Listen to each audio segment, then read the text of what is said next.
Yeah. Season 36. New game. New game. Game day is back. New game. Hey. Game day is back. Hey. Draft night settled, now the talk means less. Everybody put the line, now the game's tested. Some moved up, some reset. Some got what they wanted, some got what they get. First Saturday hits different, everybody feeling nice. To the first misread, turns into advice. Game of the week on the screen. Tim, Pat, Penguin, J-Hub. Breaking down the matchups, calling out contenders from the pretenders. Who can handle the moment, who just look good on paper. Season 36, NDL Game Day. Run it. Game Day back, new teams, new schemes, new paint on the whole thing. Mic check, lights bright. Game Day back. Roll the clips, call it down. Game Day starts now.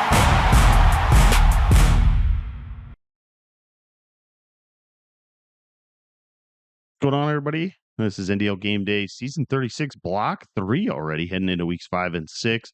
I'm here with Phony Jeremy, Pat, and Penguin. Saturday morning, how you guys doing this morning? Damn good. Hello, Penguin. Good one. I had a pretty good night's sleep. My son's already doing the stuff he needs to today, and I won a game last night. Finally, I forgot what that felt like. It's been a minute. Yeah, hey, and we've been talking about this. The whole gang's back together, right? Like all five of us are here this morning. It'll be fun talking about another week. And man, a lot going on in this league. We're kind of hitting that stretch where teams kind of start to separate themselves, and pretty excited about what's happening and ready to get going.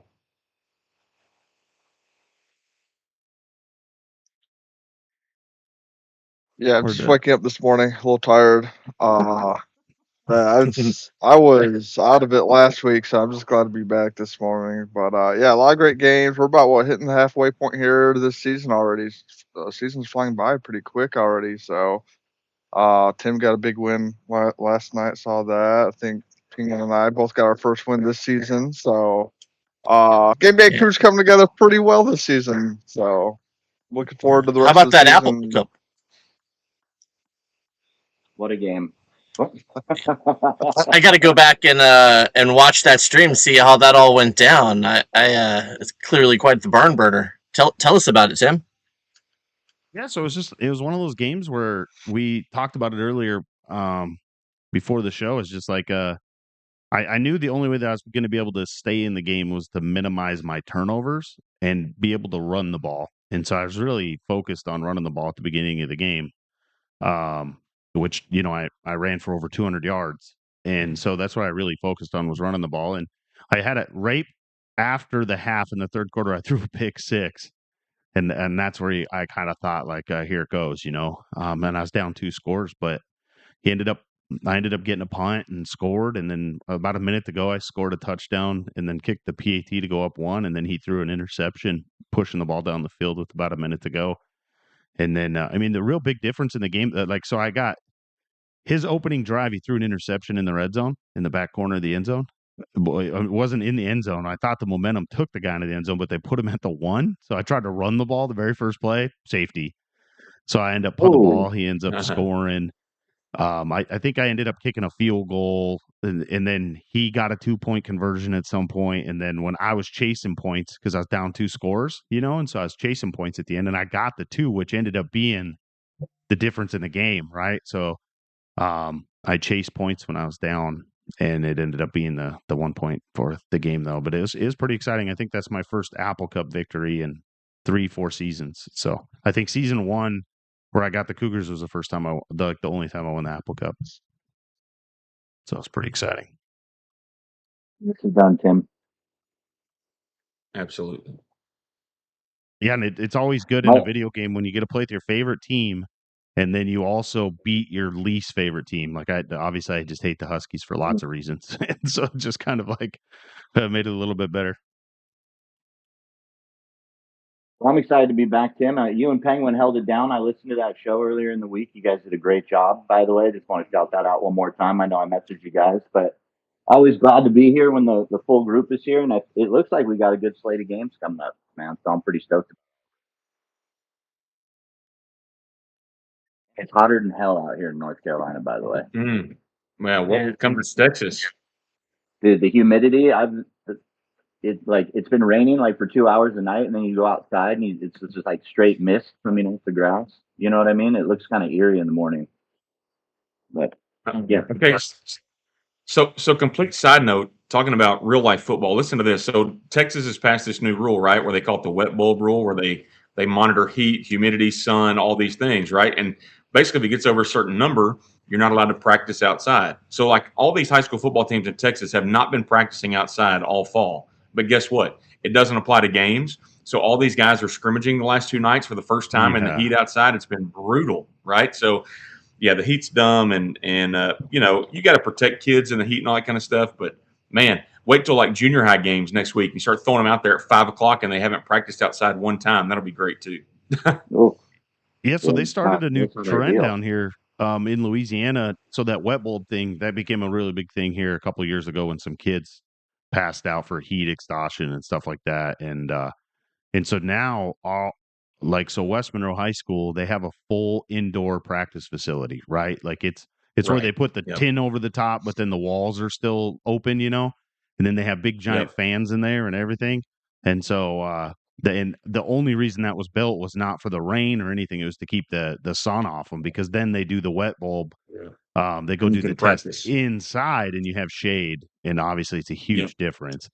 But yeah, that whole thing like blows my mind just to think about, 50, and I know times have changed, but 15 years ago, who would have ever thought that you couldn't practice football because it's too hot out? Yeah.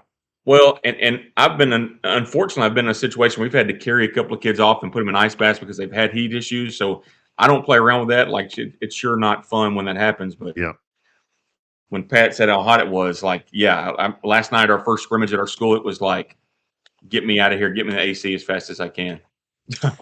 So, Jeremy, as a coach, then, I mean, do you like the policy? Do you think that's the way to go? Just because they still got to play in those games, but you don't practice in them when it's like that?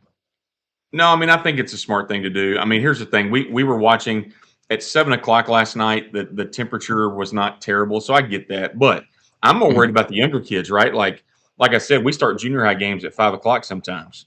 So at 5 o'clock, that wet bulb number is still probably up 94, 95, and 92 is like the number of you can't go outside. So it's going to get way up there. I'm more worried about those guys than the high school guys.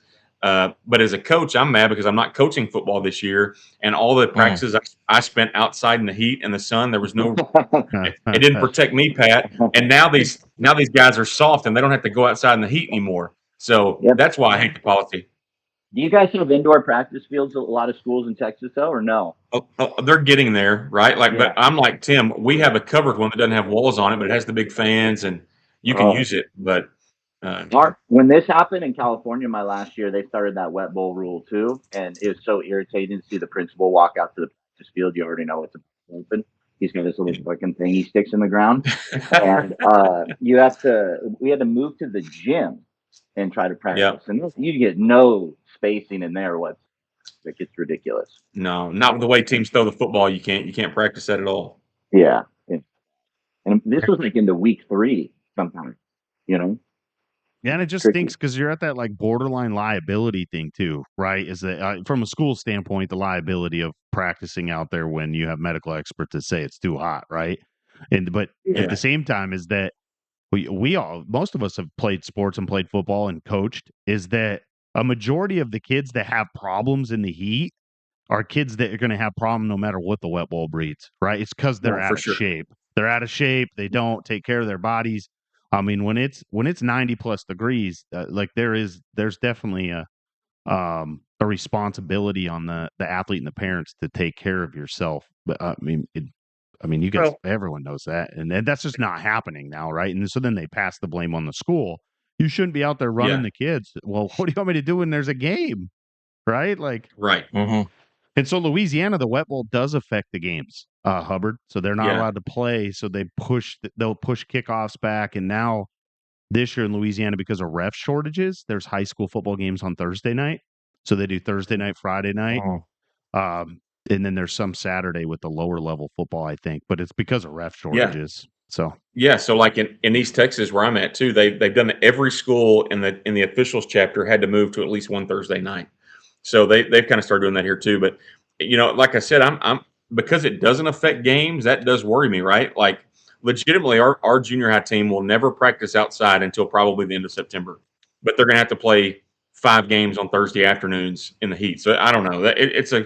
I wish it affected games too, honestly. I do think if you're gonna have it for practices, don't throw them out there. There'll be a lot of puking next Thursday night.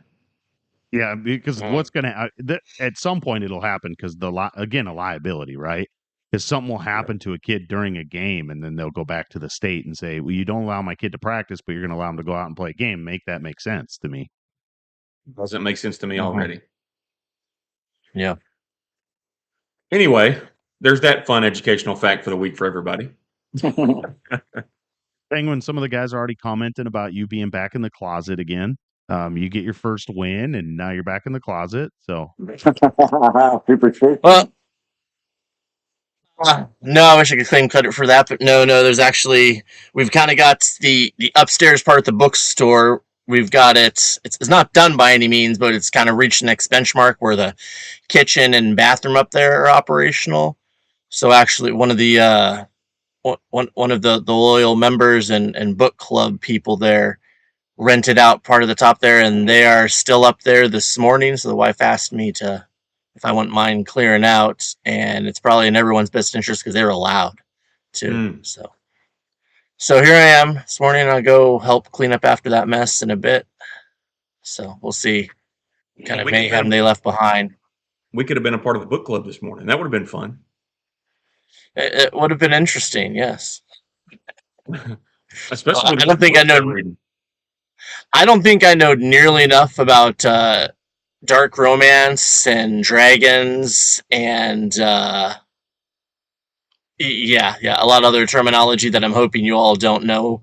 And if you do, then well, you'd know why I don't want to talk about it.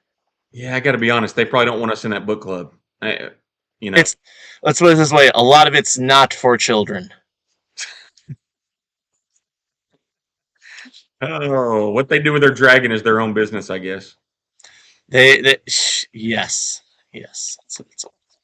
Homie says NDL Game of Thrones. That's so true. Just it's more like take Avatar, add wings, and make it X-rated. Perfect. Wasn't there a book artist like Daniel Steele or something like that?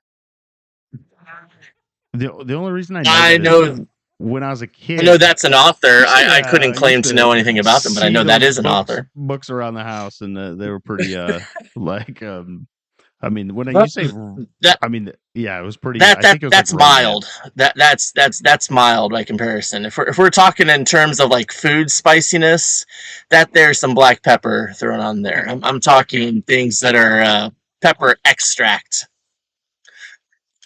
You got me sweating over here right now. What happened to this?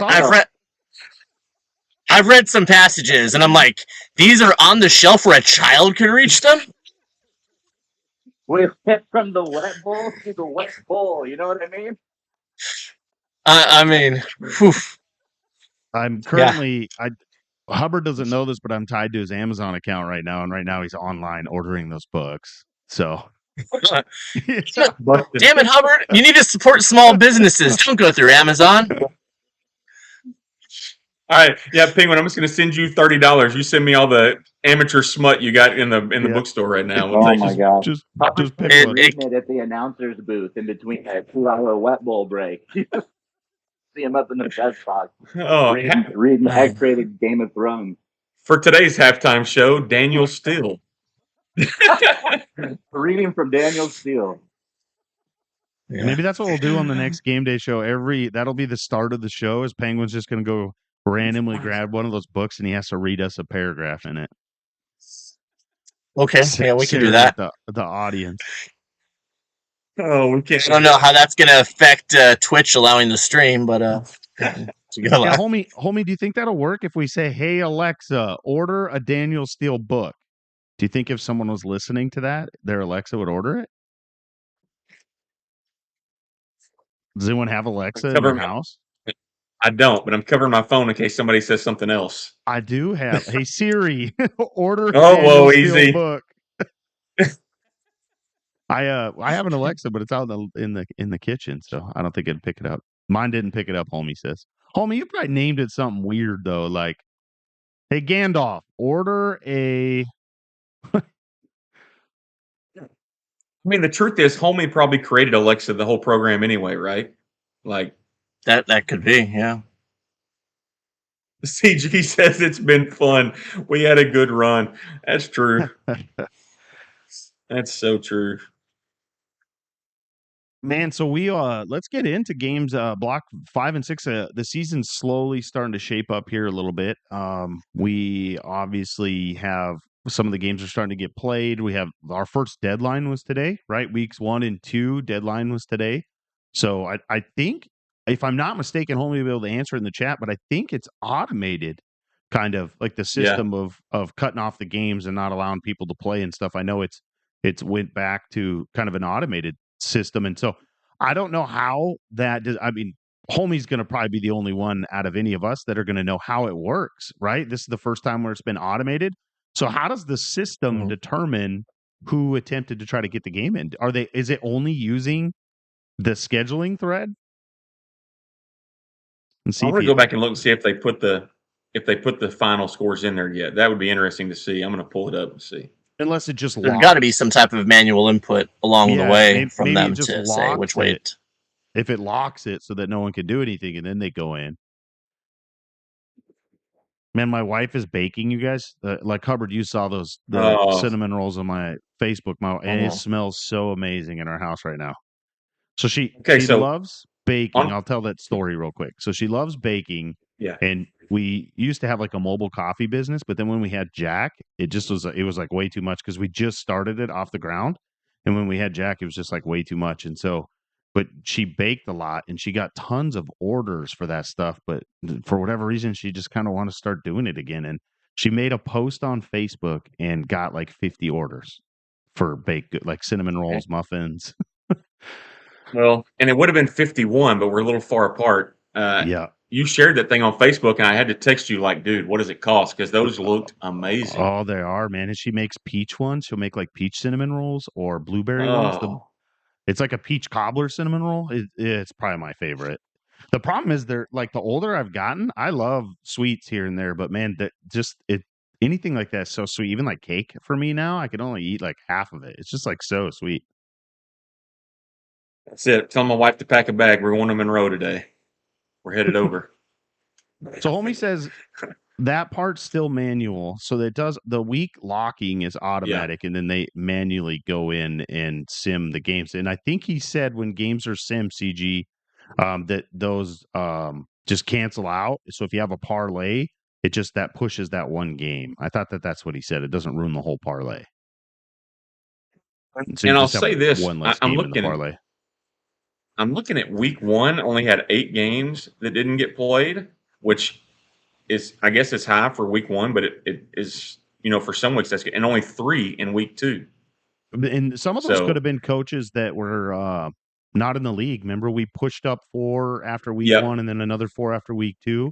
And I saw a couple guys say that they just couldn't play last weekend or the last couple days because people were out of town and didn't match up. So, well, and I'm looking at who it is. That is the case for. Actually, this is actually good. Yeah, that's only the case for 3 of the games, and then the 4th one is our former Kentucky owner. So, really, only 7 games total that people just didn't play. So that's pretty good, honestly, for the first 2 weeks. I'll take that. Yeah, Kemp is not one of them. CG, he's not. Hey, credit to the kid. He's actually playing his games. Maybe he's gained additional maturity and he's a new man. Yeah. So who are your guys? We talk about games played. We talk about those things like who's. We kind of did this a little bit. Me and Penguin talked about this a little bit last weekend. Is who's kind of your surprise? So I'll give you a couple seconds to look. Who's kind of your surprise, and then who do you think is like a letdown? And we'll try to mix it around here. And so you only get one. That way you can't take the whole field. You get one surprise and one letdown, and it can be mid-major, major. It doesn't matter. And phony, we're going with you first. Me first. You ain't giving me much time to look, are you, Tim? One surprise for me. I think Nebraska, DK at Nebraska, right? He had a pretty big win over, I forgot who he just beat. Was it Tennessee. I forgot who he just beat. Tennessee, that's who it was. Yes, Vegas. He had a pretty big win over Vegas, and we all know Vegas is pretty good, right? I don't think Vegas has played a whole lot this year, and kind of a little bit behind from what he usually is, but he's still a really good coach with a pretty good team. Yeah, DK over at Nebraska, especially Nebraska losing Raiola, but bringing in another transfer quarterback from them. We know DK's a really good coach, and hopefully he does some big things at Nebraska and continues to do that. So I think Nebraska is right now for me is a surprise. Also, Cal was kind of up there too. MGR, I played MGR in the past. That Cal team's a little more of a sleeper team for me. IRL as well. I think Cal's gonna be a pretty good team this year. MGR's doing good things there. More of a letdown. I'd probably say Miami, right? They probably got one of the best teams in the game. I know the same thing goes with Jumper though. I know he hasn't played a whole lot, but still with a good team like that, you'd expect him to be off to a hot start and a fast start right off. Especially beginning of the year. Especially when he's got Notre Dame coming up at the end of the year on his schedule, right? So with him having a little bit of a slow start, and that game at the end of the year could be a detrimental of making the playoffs for him. So I think those are my teams. But I think Jumpers with a team like that, I think he'll turn it around and finish off really strong at the end of the year. Yeah. What about you, Penguin? Well, that was way more than one, so kind of real. Starting off in a hole here. Phony took them all. He took them all. Let me call on me first, and then proceed to name 17 teams. Hey, I said 3 teams. My bad. Yep. By the time it gets to Hubbard, he's gonna have to look into FCS. I was gonna say I've got my two ready before somebody takes them. But anyway, Penguin, let's see what you got. All right. I am going to go with the Washington State Cougars. They got that Big Apple Cup victory last night, and I mean, hey, that's a game they haven't won in a long time, and that is definitely one of the toughest games on their schedule. So I think that right there is not a game that most people would have expected them to win. Potentially changes the entire trajectory and expectation of their season. You know, that they put themselves in the spot now where, you know, will they claim a playoff berth? Probably not, but they very well may do enough that they merit to have to be in those early discussions now. So I think that deserves to be talked about. And as far as a letdown, a team and a coach that's really talented, and a team that I know that can be a pain in the ass to play, that I frankly would have gambled to be 3-0 at this point, is Navy. I know Steam has got some really good skill. Navy can be a pain in the butt to play, and unfortunately they're sitting at 1-2. They lost a couple tough games to tough coaches in Florida Atlantic and Louisiana, so they definitely I don't know. I expected them to be at least 2-1 at this point, if not 3-0.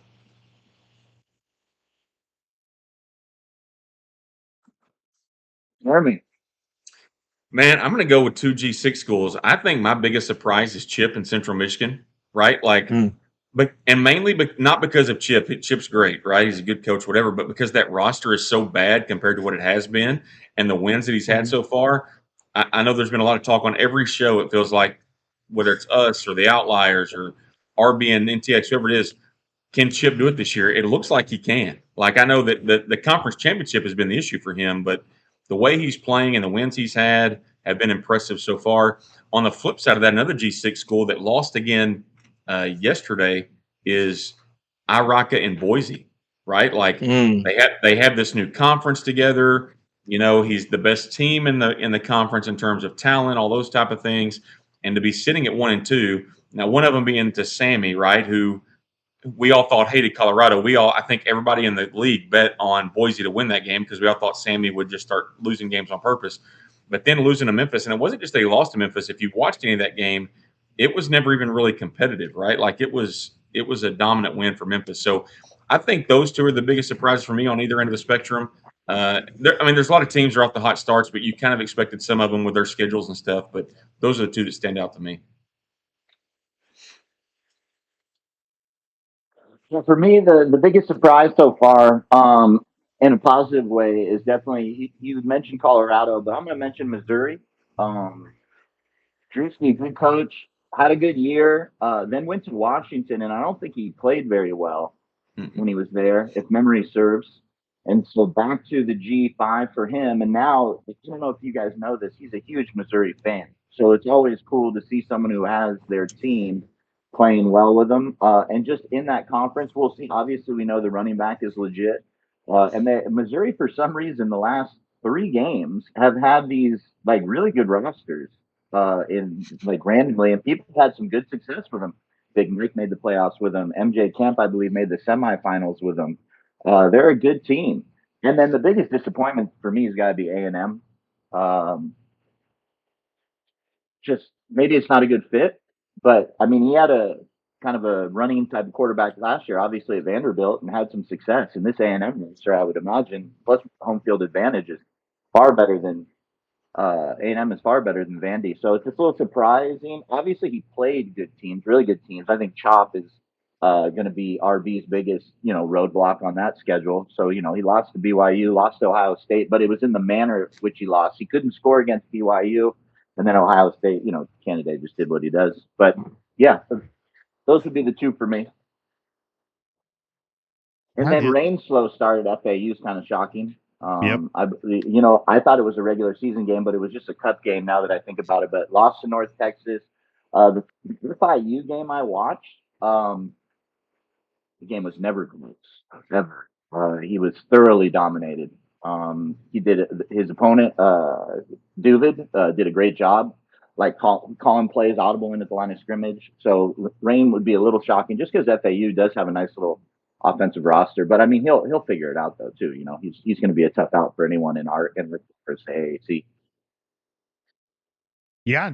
So obviously a theme we're listening to you guys is kind of some of the G6 teams that have started off strong with the out of conference schedule, right? Maybe some of the teams that we didn't think of. Someone mentioned Memphis, Matt out there in Memphis with the 3-0 start. One of my bigger surprises for me at least is Colorado at 3-0. I know I mentioned them a couple weeks back. Just because when we did the draft show, we were kind of wondering who was gonna step up and kind of be that second team in that conference, that second, third team fighting for that last spot, right? We know Texas Tech, a huge favorite to represent in the conference championship that game. And obviously we get to see them face off this block. Texas Tech and Colorado, they play each other. But Sammy with a surprising victory. Just a surprising start at 3-0 for me anyways, with the Colorado roster that's, probably in the middle of the pack, right? If it was based upon real life, it'd be the bottom of the pack in that conference.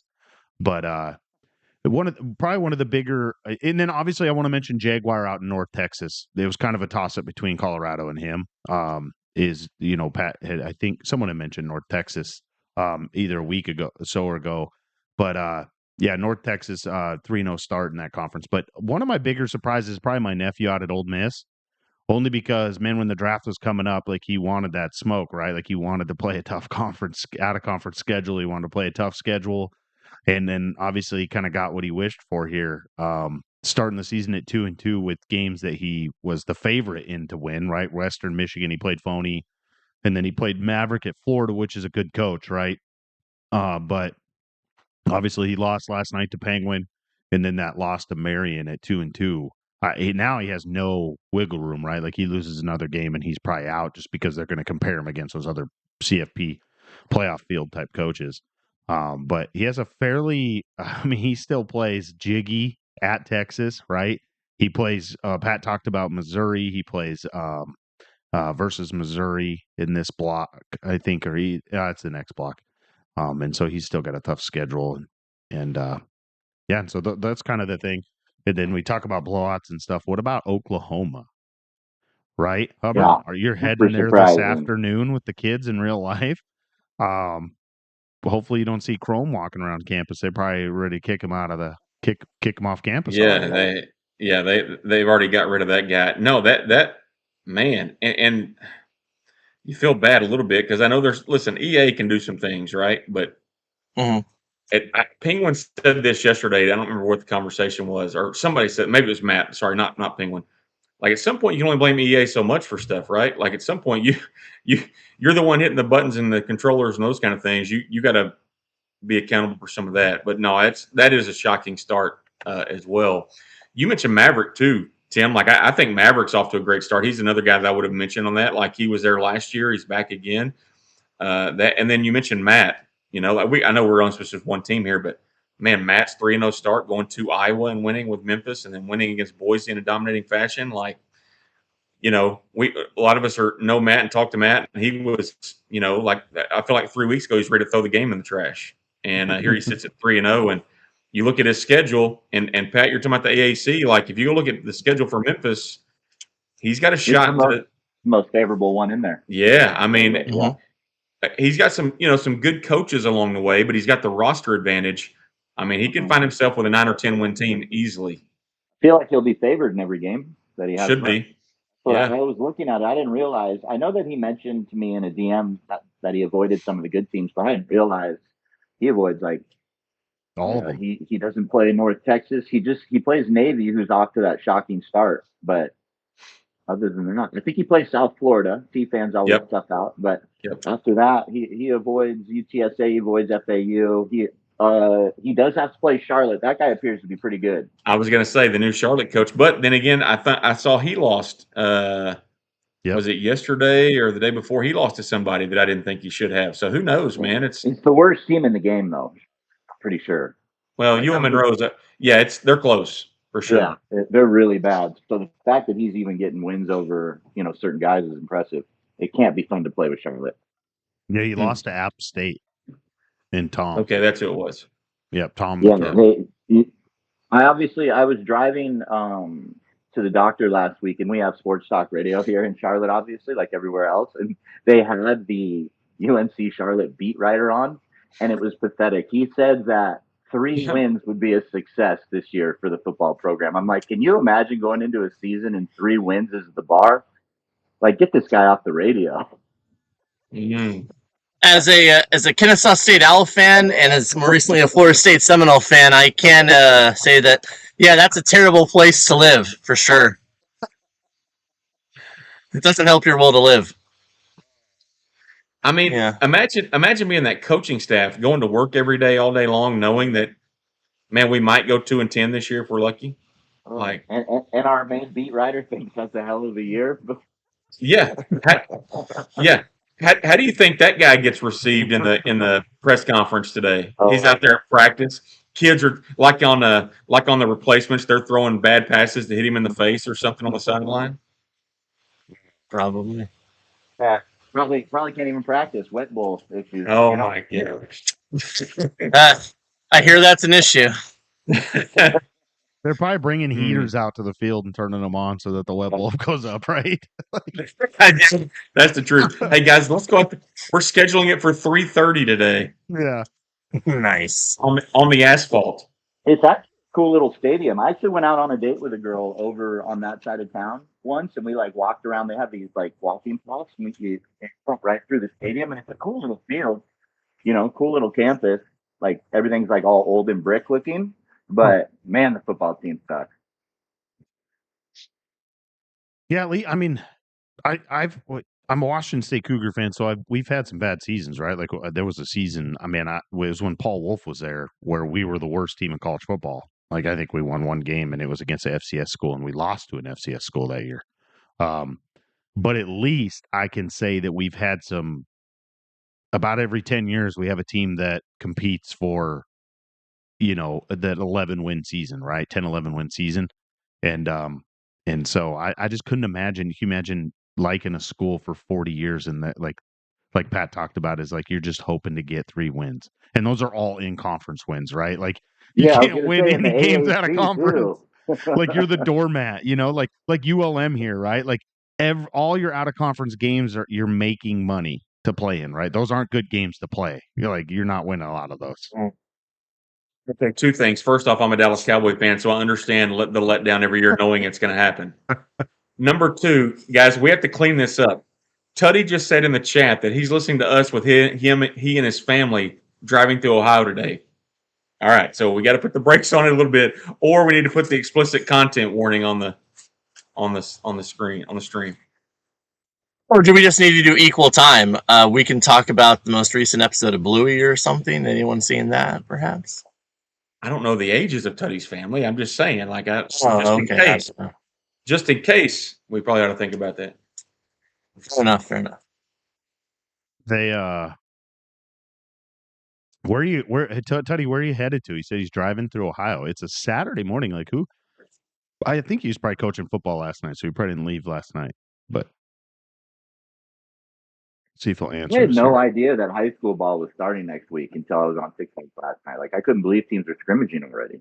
Yeah, it's early, man. Mm-hmm. It's weird when you're not involved in it anymore. No, it's just like I would think about the scrimmage as soon as we put pads on, right? Like I was so excited, and now I'm like, oh shit, it's cool. I used to coach at scrimmaging. Yeah, and not coaching this year, it felt different until I got to the scrimmage last night. I was like, okay, now it's time to go. Like now it's football season, right? Like you see it on TV and it's no big deal, but then you get there in person or whatever. So hopefully he's not driving, right? Like we haven't even addressed that. Like he's in here typing in our live chat nonstop. Hopefully he's not driving. Tim, I appreciate the picture, by the way. That's throw that up there. Obviously, probably one of my favorite. It's got to be. So I have a lot of Cowboy friends. Cowboy friends. It sounds weird. I have a lot of friends that are Cowboy fans. And so obviously, this is like one of the greatest moments in my in the NFL for me was when he missed that. Real quick story. When that game happened, I was coaching something one day. I don't know where it was, and I had to travel to coach it. The game was on. I wasn't going to get to watch it live. So I recorded the games back when it was still TiVo, I guess, on DirecTV or something. I don't know what it was. So I recorded the game.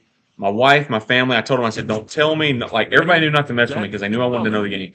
I get home at like 11:30 at night. I turn the game on. The bad news was my wife had found out already who won the game. And she's like, all right, I'm going to bed. And the next morning she was like, it was so hard because I knew that you were going to waste 3 hours of your life. And I knew how you were going to feel about it because she knew how they lost. And I was just like, thanks for oh my gosh, such a terrible moment. Such a terrible moment, man. Martin Gramatica, first of all. Are we going to watch this? Oh, Lord. PTSD. And the bad part was, like, Romo. There's some people in our league that have probably not seen this, right? It's from 2006. No way. This is like one of the most like memorable, like. Yeah, but I'm talking about age-wise. I thought he was just going to walk in when he dropped the snap. I was like, oh, this is wide open. 100%. Yeah, I thought he was scoring a touchdown. Yep, 100%. He closed the gap within. Yeah, they screwed us. Babineau. They screwed us. They switched the ball. Like I thought it was a touchdown, and then just the shoelace. It was so great to watch. Oh God, I get goosebumps just watching that. Like that's a top 10. That's a top 10 memory for me in football, just because it was such a roller coaster, right? Like you're lining up to kick a PAT, and I'm like, man, we're gonna lose. Like our offense isn't geared. It's not like now where our offense isn't geared up to win here, but. Well, the Cowboys play tonight. America's team's back on tonight, boys. So we're going to get retribution for this game. I don't even know who we play. I have no idea. But we got preseason football back. It's great to have football back, ain't it, Hubbard? Yeah, we're going to be watching a bunch of guys who will be cut in 10 days. We're going to be watching. I love that. I love watching that. I was watching the Steelers-Packers game the other day preseason, seeing Mason Rudolph throwing around the rock for the Steelers and. Throw a little bit of watch a little bit of hospital balls. I don't know if anybody's watched the Colts game of the AR-15. He was so bad. he's got to be cut. He was so bad in that game. I saw someone posted a video of him, like a meme or something, and he stepped up in the pocket, and there's two guys wide open that are checkdowns, and just wide open over the middle field, and he took off running and just gets crushed, like downfield. Twice threw a pick in that game. He has the vision of he has the pro vision of Trent Richardson. Oh my god, so bad. It's true. Blindfolded out there, like he's playing blindfolded with butter on his hands. First round. Yes. 4th pick overall. 4th overall. 4th overall. Yeah. Oh, I'm just one of those fall in love with a guy at the workouts without the gear on, dude. Yeah, well, that's the thing nowadays in the league is a lot of teams. There's a lot of teams in the league that draft based off just potential, right? Just the ceiling. Yeah, I don't care where they're at the moment.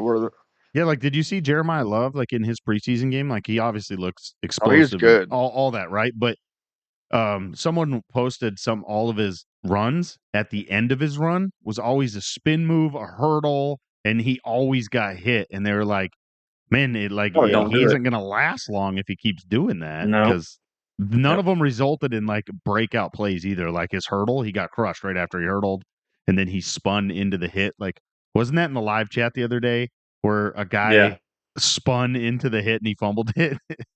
I can't remember what game that was that we were watching, but going back to the AR-15 pick at number 4, am I mistaken or am I right that didn't somebody in the Colts front office have some alcohol issues? Like, is it possible that was the issue when they drafted him? Like the dude was on Bender or something? Like, I don't know. Like, I wouldn't be surprised.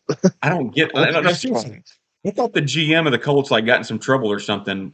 I don't know. The owner might have been something like that. Jim Irsay, yes, that's what it was. R.I.P. Right? Didn't. How about going with the headset on? Yep. You have Andrew Luck. You have Andrew Luck, right? Like a generational talent, super intelligent and smart, and he just ups and retires super early. Not expected, and then that's your follow-up pick, right? Like, and you pick. Didn't Luck retire like at the end of the preseason? Yeah. To basically screw them. Yep. Well, but they didn't draft that guy for a couple more years after that, right? Like it was, but they had some bad run. They had some bad run in between there. They had Phil Rivers in between that. And Jacoby Brissett, like I'm pretty sure. Yep, Brissett, Rivers. Yeah, Rivers, they made the playoffs the one year and almost beat the Bills on the road, I remember. They were pretty good. Yeah, and if you want a good under to take this year, find the under for the Vikings wins this year. They named Kyler Murray the starter this week. So take the under. Well, under. They're gonna be so bad. You guys, I disagree. I'm with you, Pat. Sometimes people need a facelift, so they need to go somewhere new, dude. And that's true. The NFL, like Sam Darnold. Hold on really quick. Yeah, exactly. In the NFL, if you don't make the playoffs the year before, your schedule is drastically easier than anyone else's. And look at the Patriots, right?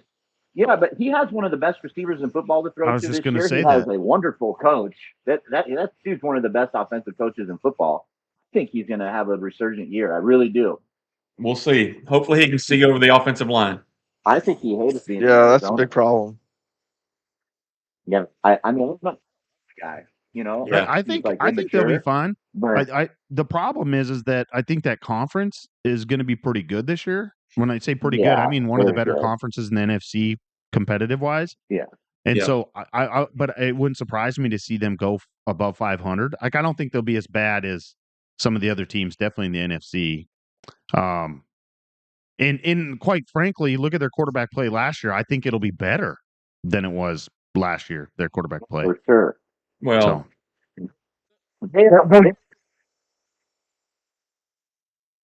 I just feel like sometimes I'm telling you, you just got to get out of off a team sometimes and go someplace else, dude. Where like it'll reinvigorate you. You know what I mean? Like you'll feel. Sometimes you just need to get the F out of town. You know, and he seems like a guy that needs a lot of love, and he'll probably get that in a new city. Minnesota's crazy about their football team, dude. You know, so and Jason McCarthy stinks. He stunk in college.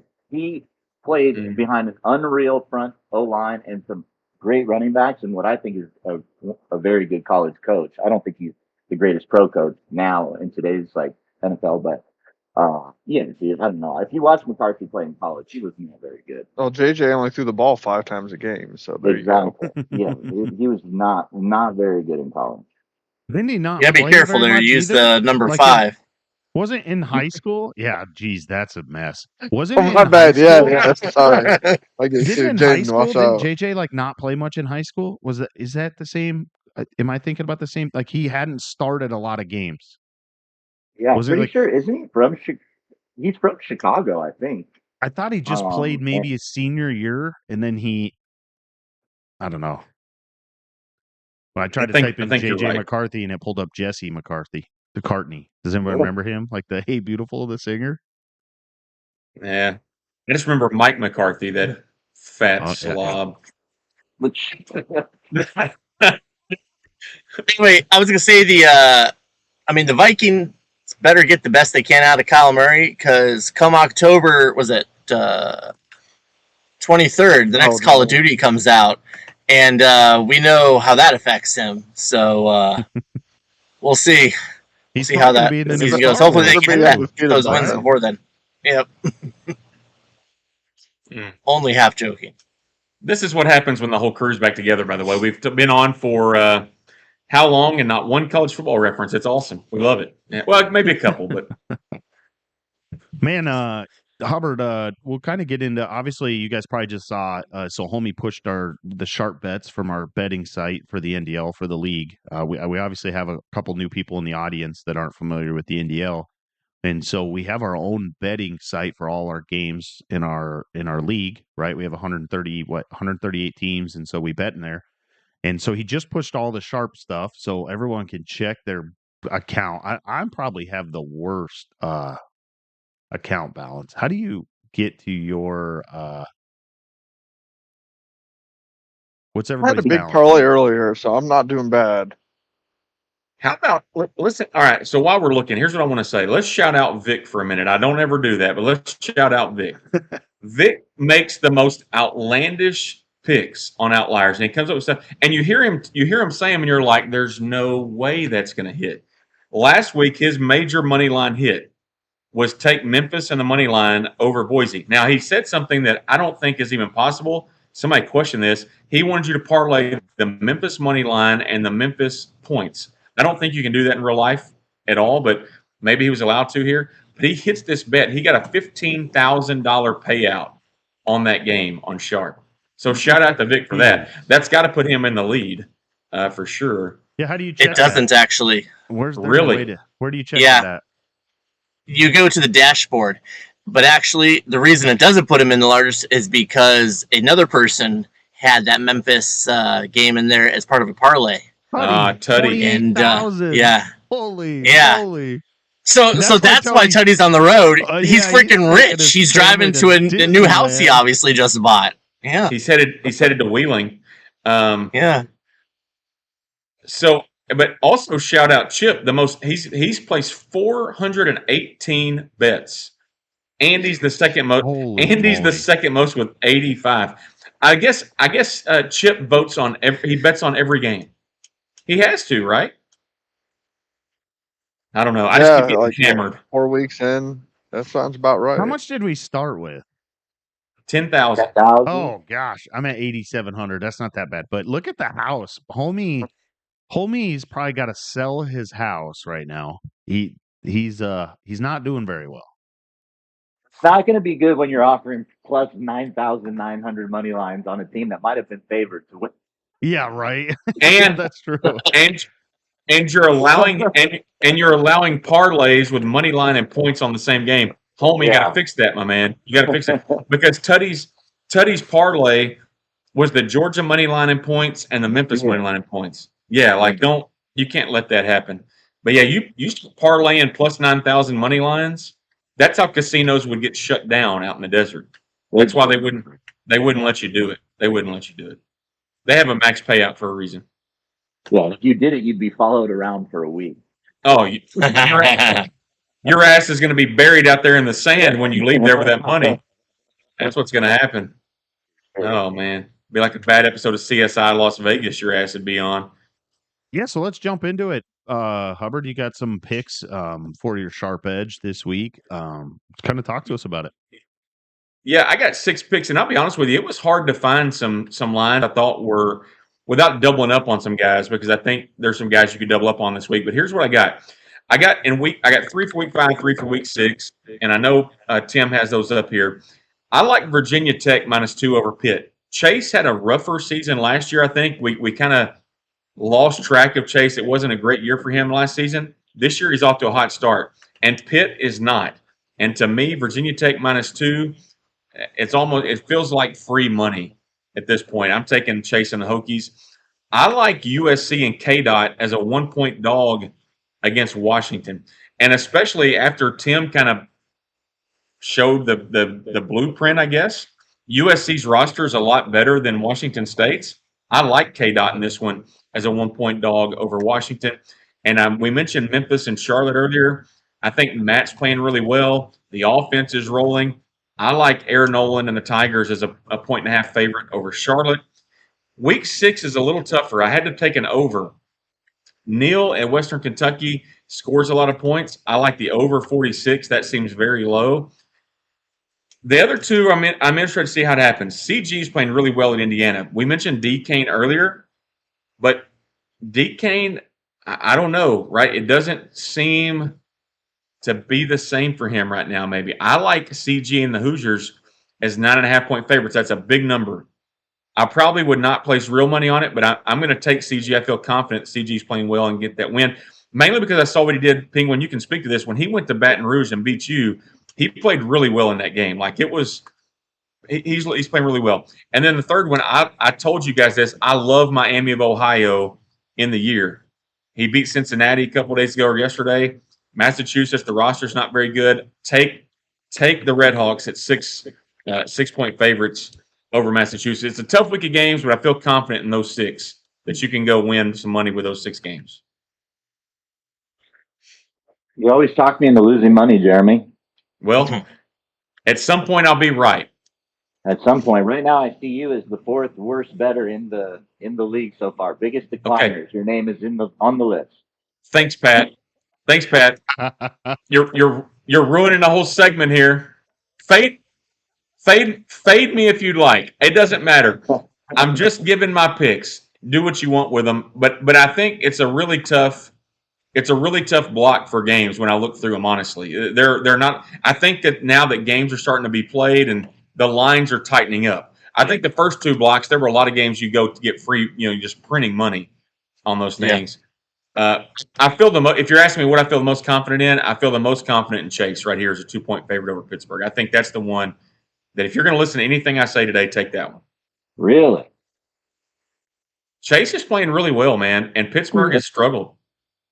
I mean, I love Mort's my guy, but Marshall beat him, in the last block. So Chase knows that Virginia Tech team as well as anybody knows their own team. That's a good point. I'm just looking at these.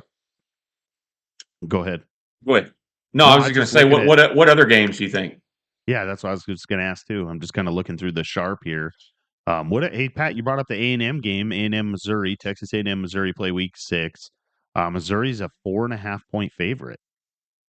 Yeah, that doesn't surprise me. Missouri at home. I'm pulling up week 6 right now. I have week 5 open. Florida Missouri line is a tight one. The 3.5 there. If it was 3, I think I would take Florida. 3.5, I lean Missouri there, right? I like both those guys, but they haven't played. They need to play each other. I want to see what they do against each other before I would get on either one of them, probably. Yeah. I really like Missouri heavily at that. I mean, it's nothing against Florida, but I think Drewski and Missouri is a notch above, especially being able to move the ball on the ground. Florida can definitely run it well, but I don't know. I think they're going to be in a position where they got to put the ball in the air in that game. And I think that's going to be a bad time for them, to be honest. Yeah, and I had mentioned Missouri earlier about they've been to our CFP a few times. I need to also shout out my boy Big Red, my convention partner. I apologize. He made the playoffs with Missouri last year too. They quietly are a good team in our league all the time. So yeah, I'm with you, Penguin. I put some shekels on Missouri and the points at home. It won't let me make Yeah, bets on week 6. Is it letting you guys? They're all grayed out. Well, Yeah, it's letting me. yeah. They're Maybe so I just need to do a little me. refresh. I can bet on week 5. But yeah, that Missouri game that was like the first game that caught my eye as well. Also, I was looking at the Oregon UCLA game. I know Vic at UCLA. He's been there for a little bit. They got a pretty good team this year, and I think he keeps it within that 31 point spread that they're giving him. So he's got that game at home as well. So I think he's just that kind of coach that grinds games out, keeps it a little closer than what you expect. So that's another one. Then the upset of the week for me that I've got is Ohio over Central Michigan. I'm going with an Oh upset wow! this week, and that's mine right there. So Hmm. Ohio over CMU. I think that's one just straight bet. I'm gonna slam, no parlay there. Just one straight bet. I'm gonna pick. Phony likes giving away money. Hey, so let me ask you this. I know that the AI podcasts are kind of comical, but they did bring up a point last week on the betting one that they do. If a team has a 34.5 point spread, are you taking the dog every time in our league? What do you think? Yes. Yeah. It's just math, Depends. right? Yeah. There are a few users who I wouldn't, but I mean, yes. There's only one score, and it's a half a point that can win that bet. The odds there are terrible. Like you should be, if you're taking a team minus 34.5, we should get like plus 250 juice. You know, Well, Yeah. Shouldn't be paying- If shouldn't be the paying team is that. Texas, I'm still taking the 34.5. No, I don't. but I was I don't- having. He's gonna hit that. Here's what's like scary. I think most of the league would agree. I don't ever want to be not that I can. Don't hear me say this. I would never want to be winning by 35 during the game. Here's why. If something fluke happens, you're out, right? So for me, if I'm up by 28, I'm just trying to score, right? So I think a lot of people are probably close to that, where if I'm a 34.5 point favorite, there's no chance I'm ever going to cover because I'm not going to let myself get up by 35 because I don't want to get kicked out of the league by something stupid, right? So to me, a 34.5 point dog, I feel like I should just jump on every one of them. I was just curious when that came up on the AI podcast. I was like, that's actually a good point. Like, take the 34.5 point dog every time. I think that was 2 weeks ago. Remember when I was telling you bets that I would take is anything probably Yeah. more than 33. I'm gonna bet on because you're gonna win a large majority of those. Yeah. Just because, like you talked about, and we were a couple weeks removed from someone being kicked out for scoring more than Right. 35, Right. right? So that should be fresh in a majority of people's brains. Are there any big ones? I'm looking right now. I just pulled it up that are even 30 points. I know that Yeah. there's a lot. Chop is a 30.5 point favorite. RB is a 33-point favorite over Stanford. Yeah, so I bet Yeah, that. Texas, I bet Oklahoma. That's Stanford- 32. I put like 200 on Stanford just to cover that spread, just because I don't think RB's going to Same. want to flirt around Okay, the 35 mark, right? How about Vic plus 31 at Oregon? Oh, that's what I was talking about. Like I took Vic spread. So right here's there. an interesting one, though. I'll bring up Ohio State is a 34.5 Yeah. point favorite I just over bet on Marine. it. Yeah, this is the one where I could see him win 35-0. He just took Marine in points, baby. I am. Let's I ride. am too. I got faith in Marine to keep it within 34. There are some guys who would try to beat you 35-0. I mean, Kennedy wins games, right? He 35s people all the time. He could if he wanted to, but I don't know, man. It's just scary. I was telling, my son's in the league now. We were talking about this the other day because he was in a game where he was up by like 30, or he was up by like 28. And I said, dude, just freaking run, dive, and punt it. Don't let yourself score 31. Like, do not kick a field goal for that very reason, right? Like, it's just, there's too many things that can go crazy and happen. And so I just think those lines are, but, if you give me two guys that hate each other and it's a 34.5 point favorite or 34.5 point line, like, let it go. I don't know, but I think Kennedy's a respectable guy, right? He wouldn't do that to Marine. I don't think. Maybe he would. I don't know. I'm going to take Marine 34.5. Honestly.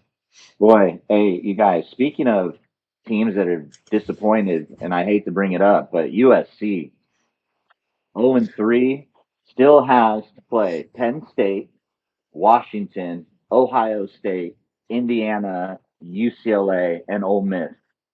I mean, you could be looking at That's brutal. you could be looking at 3-9 on the year. You better have a good year. You better have a good year, Pat. Kopp will draft before me if he keeps playing the way he is, and he's a big SC fan. And quite frankly, he's a better player than me. I'd rather someone who's good have them. You know, I don't know, man. You got pretty that, good team in this year's game, so they have a very good team in the game. yes. Very you got good that. team. You got that lower win goal, Pat. I don't know. We It could ain't see that Pat. low. We could see It's Pat in not. LA. Pat in LA next year. No, I kind of enjoyed the G6. Yeah. Playing defense is more of a challenge, that's for sure. Not really. Just let the computer give up a touchdown. That's what you're going to do anyway. So just let that happen. Yeah. UF says "Suns out, guns out." By the way, I agree. UF. I'm a little.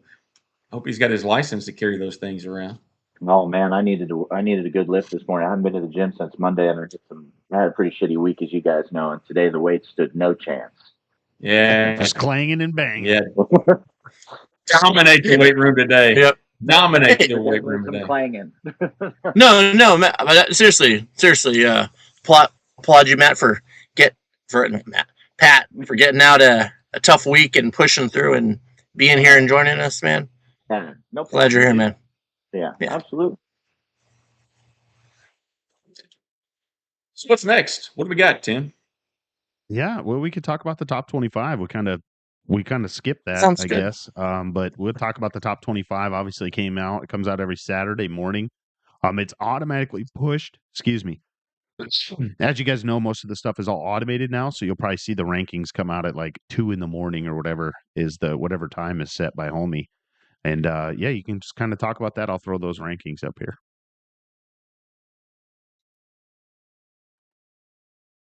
Well, jumping right in, the one thing that I definitely disagree with a little bit, especially on the coaches poll, is Georgia sitting back at 5. I think the limited sample size. I feel that's a little low for them. I think they've shown in a season that's still pretty young. A lot of teams haven't really had a chance to show something, and Georgia definitely has. That win over Miami is significant because, I mean, all jokes we've made on how Miami played and stuff aside, they're still a playoff contender without a doubt, and to beat up a playoff contender is no small thing. So Georgia is a top 3 team in my mind. Beyond that, my main takeaway is I feel like it's a shame that a team that's, if you're 4-0 and maybe even 3-0, you should probably be sitting in the rankings this week currently. I know that ends up talking about a lot of G5 teams and whatnot, but so be it. It's early. I think you should be rewarding teams who've gotten their games in and are winning them right now. But I mean, overall, the polls really, I don't really see a lot that's egregious beyond that, though. Well, and you can kind of see too, Penguin, like a lot of guys have voted before some results rolled in, right? Uh-huh. Like your win over Ole Miss probably pushes them out if it happens on Tuesday or whatever. That's true. So you get some of that for sure. I would say more than anything, maybe some teams not getting enough love that weren't in the top 25. I know we may get to that in a point, but we mentioned Matt in Memphis should be at one of the G6 teams that's ranked with what he's done so far. I mentioned Chase earlier. I think he should be, in there. And Devin at Middle Tennessee, another, G6 team that should be in there as well. So I know we're going to get G6s will kind of jump in there as we go along, but I just think that probably some teams, don't look at just the team name and the coach name. You got to kind of look at all of it together, right? I mean, we need to. There's some guys that probably deserve a little more love, and it's just because people. I mean, a lot of people, just so they don't forget, they vote so early. But I'm with you. Georgia's too low at 5. I think I told you back before the season started. I think Georgia, if you give me odds on winning the national championship, I think he's got a great shot. Well, what's great is they're about to play a team that's 2 spots Yep. ahead of them this week, so Yep. that'll settle all that, which is Yep. really nice. My biggest surprise is seeing Colorado at 11. I probably had them back a little bit, like 15, 16, but that's like semantics. Good to see DK get some love in there. Had that big win, and then Utah quietly. I mean, the team got decimated in the transfer portal into graduation, or guys entering the NFL draft. And Sergeant, I still don't know how to ever say his name. Sergeant ZT always plays really well, and he's got himself ranked again with a team that's very quarterback and running back heavy, but the rest of the team ain't so high. So nice season by him so far, and good to see him getting some love. Yeah, Missouri, for me, is seeing that big of a jump up from him. Like he's like we said, like talked a little bit about him, right? He's having a quiet year over there at Missouri, but he's doing great things over there, right? So him jumping up, moving up in the polls pretty quick, is good. MGR at Cal, I know I talked on him earlier. Uh, he see him in there than like Deacon as well. I think it's a prize for me to a team to watch out for that could make some noise and pop up in the top 25 next week is Big Z at San Diego State. He's been quiet the last few seasons, right? I know I wasn't around middle of last year's game, but he's one of those quiet guys that kind of just stays back, does his own thing, plays his games, wins a lot. Really good coach there. He's been at San Diego State for quite some time, so I think he's 3-0 right now. I know he's got Boise State at the end of the year. He plays Tim here in a few weeks, next block I think as well. So he's got a couple big games coming up. But I think San Diego State, watch out for him coming up in the next couple weeks.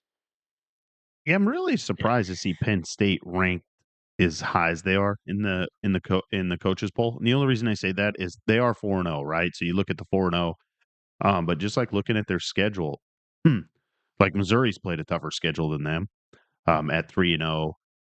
And I mean, most of his, I don't know that I'd have to go look at their win loss, but I can't imagine that his opponent win loss is very high right now. Like Penn State played Arizona, beat them by 35, played Temple, Vanderbilt, and Wisconsin.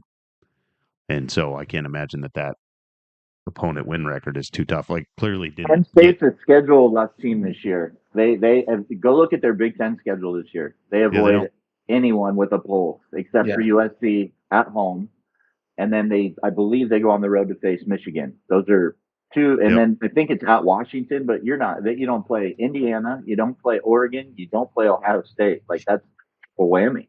Yeah, he You know, doesn't play a and single one of your ranked rival opponent. games is and one of your rival games is Temple.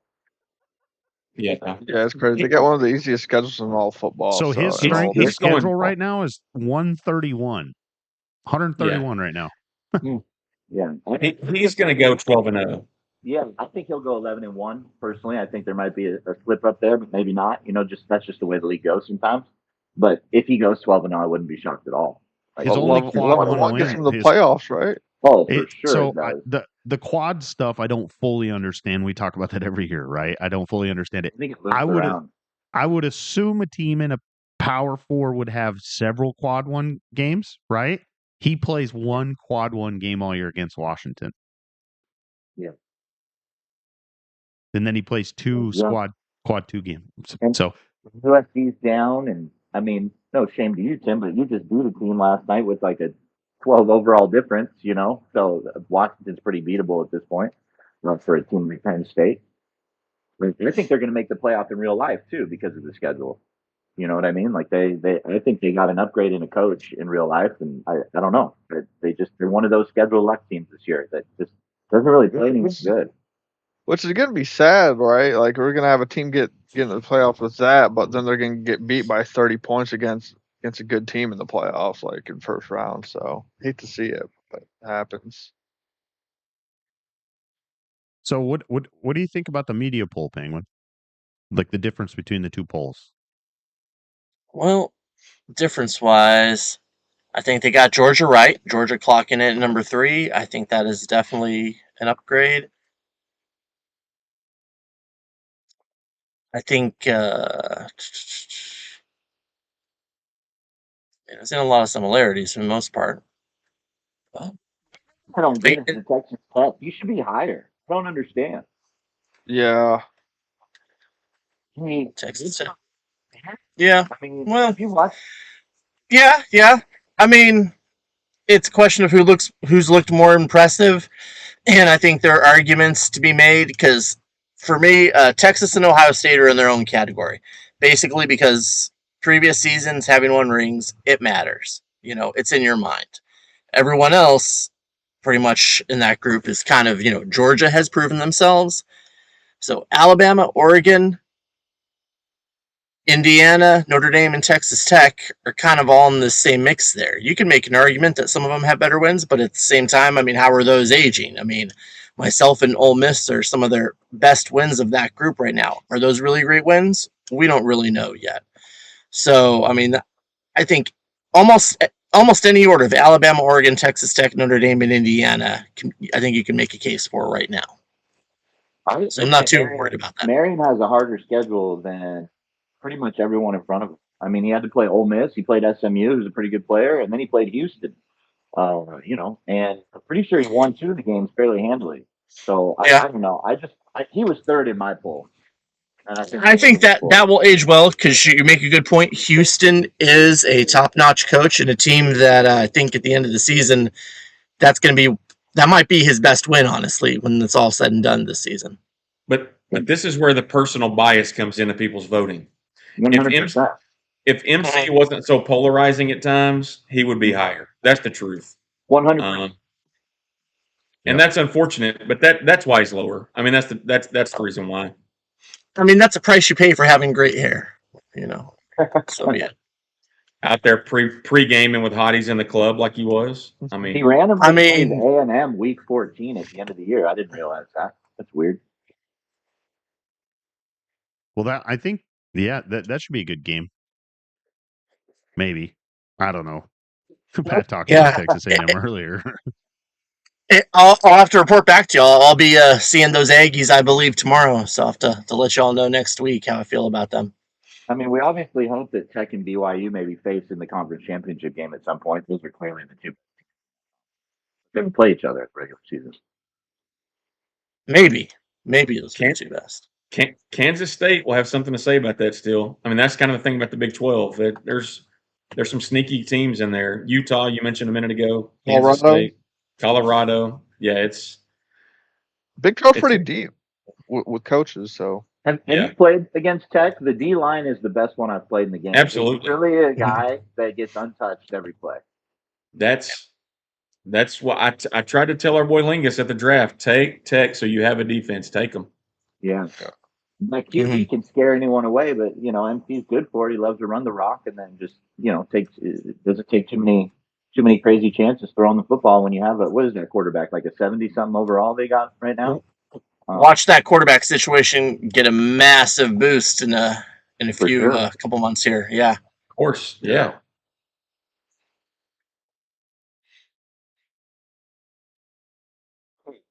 Yeah. Third or fourth in my poll. Yeah, what did he lose 2 games all cycle last version? Like he lost 2 games. So, and they were both to Ohio State on the road, I'm pretty sure. So, you know what I mean? Well, he had to have lost 3 because he didn't win the Natty. But yeah, because when he was at Bama, he lost to Ohio State in the championship. And when he was at Utah, he lost in the semis or the championship for Ohio. Like, you know what I mean? Like, he should be ahead of some of these other people. It's just the way I see it. I know it's a new game, but the guy can clearly play. And it's interesting because I went and looked at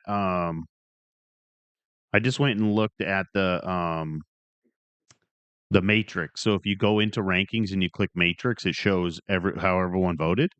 And I actually went down to the very bottom and just looking at the first 15 teams of most people is that there's a couple outliers, right? But they look like they're new coaches. For the most part, it looks like the top 15 was some thought went into it. As opposed to in previous years, obviously, where we've talked about the difference in there.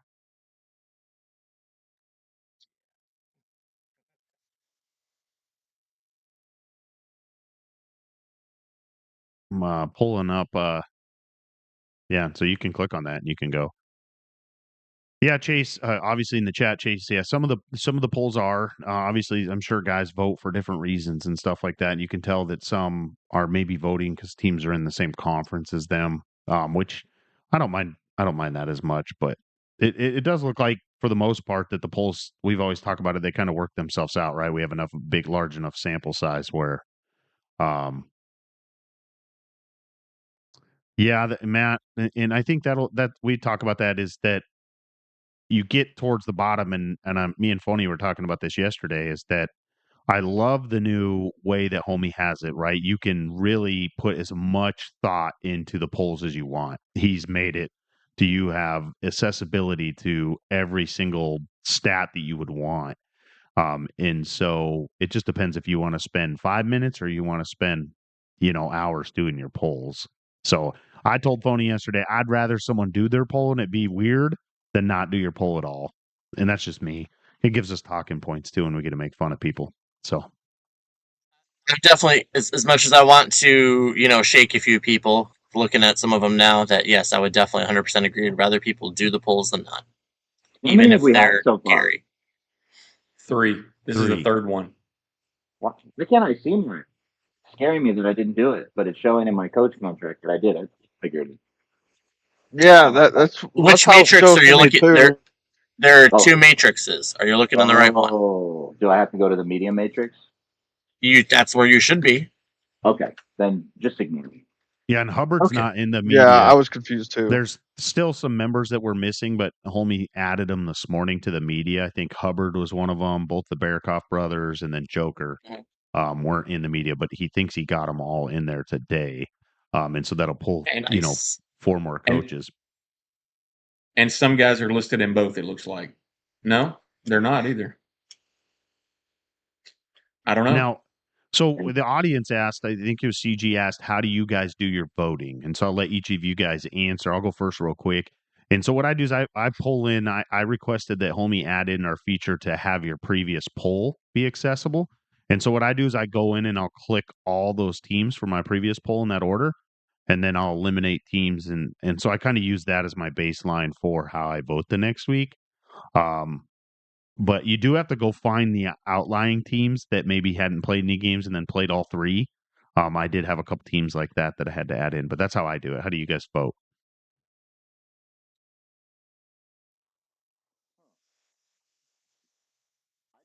Honestly, like I've always said, who I think would win. I'll set out a set of teams, and then if they played at a neutral site, who would win, and I kind of move them up and down that way. And then I showed probably way too much love to G6 teams, even though I should have been crap about it all the time. Sorry, Teddy's family. So I added a boatload of G6 teams because honestly, did it on my phone, and like I said, had a bit of a crap week, so I just kind of rushed through it at the end, and I just put every undefeated G6 team that I've watched play so far at the back half. But it'll probably start changing as those go. I just throw neutral field, who I think would win head to head, and then see as it goes, move it up and down myself.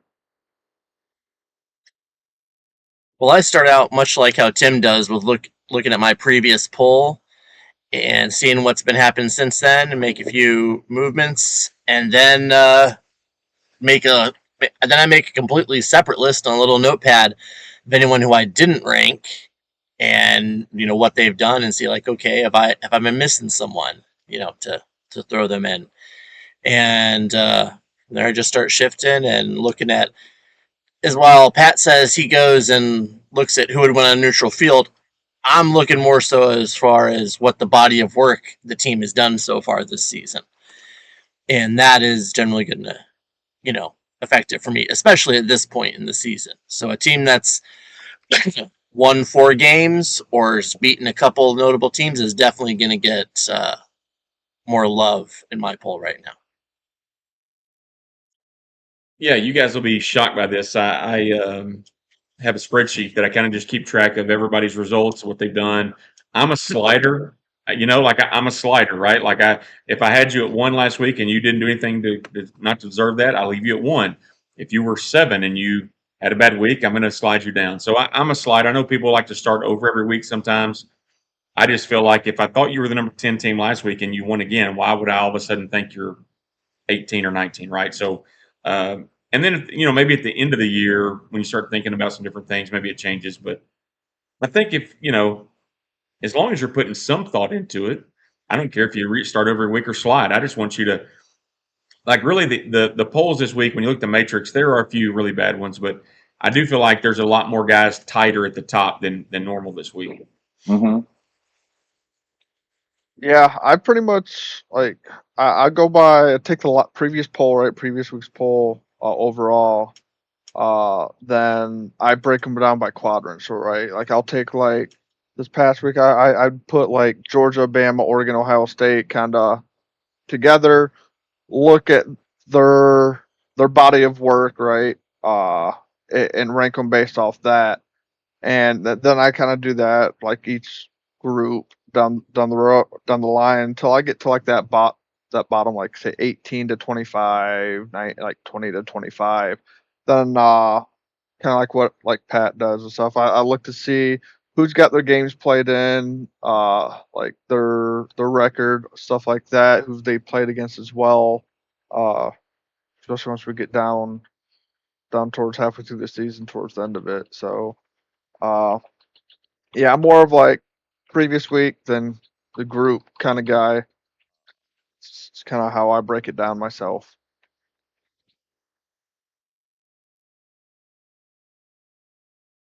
Yeah, I mean, I guess if you're putting thought and you have your own way of doing things, it doesn't really matter. We're always going to have those few at the bottom that really doesn't make any sense. I think we had one of them on the show, and his polls did change after he left the show. So, It's funny too, Tim. Like again, I'm talking about neutral sites. Like Andy, and I know it's just a cup game, whatever. But like Andy and Indiana played in the cup, and Andy absolutely beat the crap. So there's no reason for me right now to think Indiana should be rated ahead of them. They played a sanctioned game, and it was not competitive. So I don't know. I just don't think people care about this like I do. Like I take a cup game that everyone's trying to win. And to me, they played at a neutral field, obviously, and one team looked way better than the other, so he shouldn't be ranked behind him.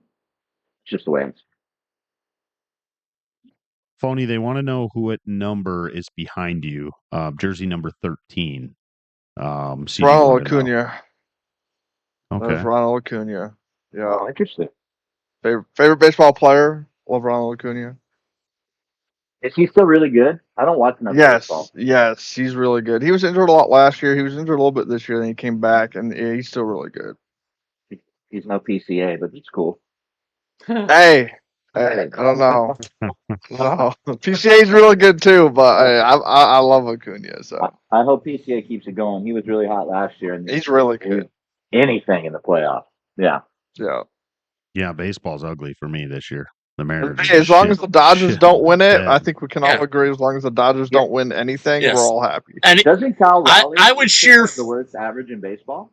Yeah, it's really bad. It's really bad. Like 138? I would cheer for the Cowboys or the Knicks over the Dodgers right now. It was hilarious that they That's made how that bad trade. it is. They went out and made that trade and lost like 8 straight games. I thought that was the coolest thing ever. Yeah, that's awesome. Swept them. Yep. Yeah, I hate the Dodgers. Being from LA too, they're definitely, them and the Lakers have like 3 times the amount of support than any other team out in California, and fans are just. I'm a giant baseball fan. I obviously fall sports is my favorite time of the year, right? Because you have football and like very rarely do things beat October baseball for me, right? But baseball season's way too long. And then B, they have to do it'll probably nothing will happen because baseball, out of any of the sports, baseball has the hardest time with the collective bargaining agreement, right? One of the only major sports to have lockouts like they do, is that they have to do something with the deferred contracts. It's going to destroy baseball.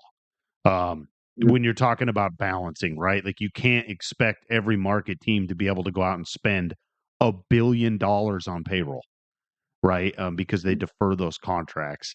And so just from a competitive standpoint, like I wouldn't care what team did it. Like, remember when the Yankees were buying all the free agents and they were winning some championships? Or at least being competitive, is that it wasn't good for baseball, right? It's just not good for baseball. And obviously a salary cap will probably never happen. They'll just never vote on it. I don't know if you guys really follow baseball when it comes to collective bargaining agreements. Every lockout they've had in baseball has been because of the salary cap, right? Um, Yeah. And so it's going to happen again this year. We could have a huge Yep. lockout this next season, and the biggest reason is going to be the salary cap, right? There's going to be a big push for a salary cap, and then also the deferred contract stuff, which is going to be interesting because you're going to have to father in those other contracts. Like Shohei's contract, the deferred amount is absolutely the craziest thing ever, right? You're talking about the best player, the best offensive player in baseball doesn't have to be paid forever, right? And so they can go out and get whoever they want and keep competing. And it's just bad for baseball. But I mean, I don't blame the Dodgers for it though, right? Like you're allowed to do it. You're going to go out and be competitive, and that's what you do. But it's just horrible for baseball. Well, if you're a fan of that team, like I get why they're excited about it, obviously, but it's a little overkill for sure. You know, Yeah. I don't know. I feel we're gonna miss some games for sure. I don't think either side's gonna blink real easy on this. It's gonna be a long I think year. it's gonna be bad. Yeah. Yeah, it's gonna be the worst one that we've seen in quite some time. I think so too, unfortunately. I hope I'm wrong. Yeah, I mean, obviously, right now, if you're a giant sports fan, you have to love Little League World Series, right? Right now, we're in regionals. Right now, it's pretty exciting to throw on ESPN, and the kids get a pretty good kick out of seeing. Right now, there's 2 girls that have that are going to advance to the Little League World Series, and you kind of saw the drama that played out in the Texas region, whatever that is, the Texas Oklahoma, the Tulsa Southwest, team. Yeah, the Tulsa team getting booted out for their softball, and their little league team got booted out for playing with ineligible players. And man, I love the stance that Little League took. Right, there is so much cheating in Little League. It's insane. Like, Little League said, like, they get an injunction, right? And so Tulsa gets booted out of the tournament. They go get an injunction stating that, hey, they get to play in the championship game. Little League says, nope, we are whatever you do, whatever you want, but the other team's not showing up. So their team flies back home, and they eventually ended up winning it, like, in court, right? The court basically said to know and so I wish that the NCAA could do the same thing in college football, right? Yeah. Like the NCAA would stand on something, but they just seem to never want to stand on anything. It's just the most bizarre thing ever. Because money trumps all the ethics, all the standards, and Little League doesn't make as much money as NCAA, so there's a little bit of ethics, even though there is probably just as much cheating, to be honest. That's my biggest core memory of Little League and walking away, is just seeing the politics and corruption as a kid playing in those games and seeing the nonsense. Man, one of my favorite things about Little League, at that age, anyways, obviously when they get to Little League World Series, that's a very competitive stage of baseball. But my favorite thing is the participation rules that they have at that level, right? That age, because like that's my favorite part, because there's nothing that'll ruin sports more at that age, right? When you're talking about that middle school or younger age, than not allowing kids to participate in the sport, that are actively there, that show up to practice. There's nothing that ruins a kid's enthusiasm when it comes to sports more. At the high school level, that's different, right? You have people's jobs on the line. You're starting to get a little bit more competitive. There's no medals, given. But man, I mean, Hubbard, you're a coach. Yeah. Pat, you were a coach. If you're coaching little guy football, do you not think it's important to get your job as a coach is to get everyone coached up enough to be able to go out and participate on the field? They have a 12 play rule where I grew up, where every kid has to play at least 12 plays, but it is a little bit of a disservice. I get that they should be coached up, but you don't usually put them in a position. You hide them. Yep. So that's the tough part, right? Like your worst player might be your one technique, for 4 plays. Then you're going to put them on kickoff return for 2 plays, So if you really want to do the right thing, you coach them up, and you just don't care about the wins and losses. But even the really good youth programs and coaches that I've met, they all hide the 12 play players, or they just don't have any on their team. They have like one, you know, and it's the team mom's kid or something. It's so yeah, I think it's important that they get to play. Like I think it's great there's a 12 play rule, but every single youth coach that's out there trying to win is totally trying to coach around it. Does that make sense? 100%. Like they're No, not. yep. Yeah. Yeah, so like Like they put the kid at receiver to go block. You know, 100%. like that's Yep. what they do. Yeah, like we have our league here is called Boys and Girls Club, and I coached in it for like 3 years. And man, it's easy to go out there and scheme up plays in youth tackle football where they're 10 and 11 years old, where you just pitch the ball to your fastest guy, right? But Exactly. man, it was so much fun. I think you got around 16 players on your roster, and so I was like, man, our job is let's put one on one side of the ball, and that's where he starts. Like we'll find a place to put him, right? And like at that level, it ain't no one going to get hurt at the 10, 11, right? There's very few giant hits at that age because they just don't travel very well. They don't use leverage, things like that. But um, I just always thought it was funny, Pat. You talked about it when you go and you coach against those coaches that are trying to scheme the game to win instead of just coaching the kids. And so it was always funny when the playoffs came around. We always just did very minimal things. So during the season, these guys are running tons of motions and stuff. Well, in the playoffs, they have officials and they call everything, right? Illegal motion, everything. And they're just so dysfunctional when the playoffs came around. And then they'd have kids that they're trying to put out there. They just had no idea what they're doing, right? Like they'll try to put like a 60-pound kid at guard, and then they tell him to block. Well, he couldn't get in his stance. He'd just get demolished. Like it just didn't make sense. To where you just put that kid at safety, put the kid at corner, and then put your better defensive end on that side of the field, right? Like there's things you can do to help protect that kid. It blows I get so upset when it comes to youth sports when coaches are trying to gear around the participation aspect, because I'm like, you're just a bad coach. Like if you can't find a way to get a guy out on the field for half the game playing in meaningful snaps, right? Like I hated counting special teams because guys would do that, Pat. You just put a guy on kick return and count it as 4 plays, Man, I thought that was the stupidest thing ever. And it's a horrible culture, right? Like you're trying to get everybody to fully engage and fully buy into it. Is that some of those kids, man, when you look at championship football teams, Pat, you've been around at Hubbard. When you look at championship high school football teams, man, obviously there's your 5, 4, 3, 2-star athletes, right? But man, they're not the ones that win those state championships. It's those players that get plugged in midseason that were backups, or you get the kid that worked hard for 4 seasons and gets to play as a senior, right? Those kids will get ran out of youth sports if they don't have that participation stuff, right? Because the talent level is different. Those kids that win you state championships are just the hard knock guys, right? That go into the weight room. They're in there every day. Because, man, for the most part, those guys that are 4 and 5-star athletes, man, they don't have to work as hard, right? Everything's pretty easy for them. Yeah. So we won state in 2013. Tim, our DN, all CIF Defensive Player of the Year, 18 sacks, started 0 games till his senior year, and was actually rotating in at DN in our scrimmage, and had a huge scrimmage. Like they blew the whistle before he got to the QB, and we're like, holy shit, dude, this kid can play. Turned out to be an absolute stud, and only like 5'11", 200 pounds playing DN. Absolute stud though, and 0 offer. Like, you know what I mean? Like not going to play. I think he went into the military. And started 0 games in 3 years. And then all of a sudden just hit a little growth spurt, got fast. You never know when it's going to happen. And those things are program builders, right? When younger kids see that and hear about that, and that kid tells a story to other kids, they're, I have, and I say that because I have a 13-year-old son who plays, and he is super unathletic, right? And he knows that. He's super unathletic. He's strong, but super unathletic.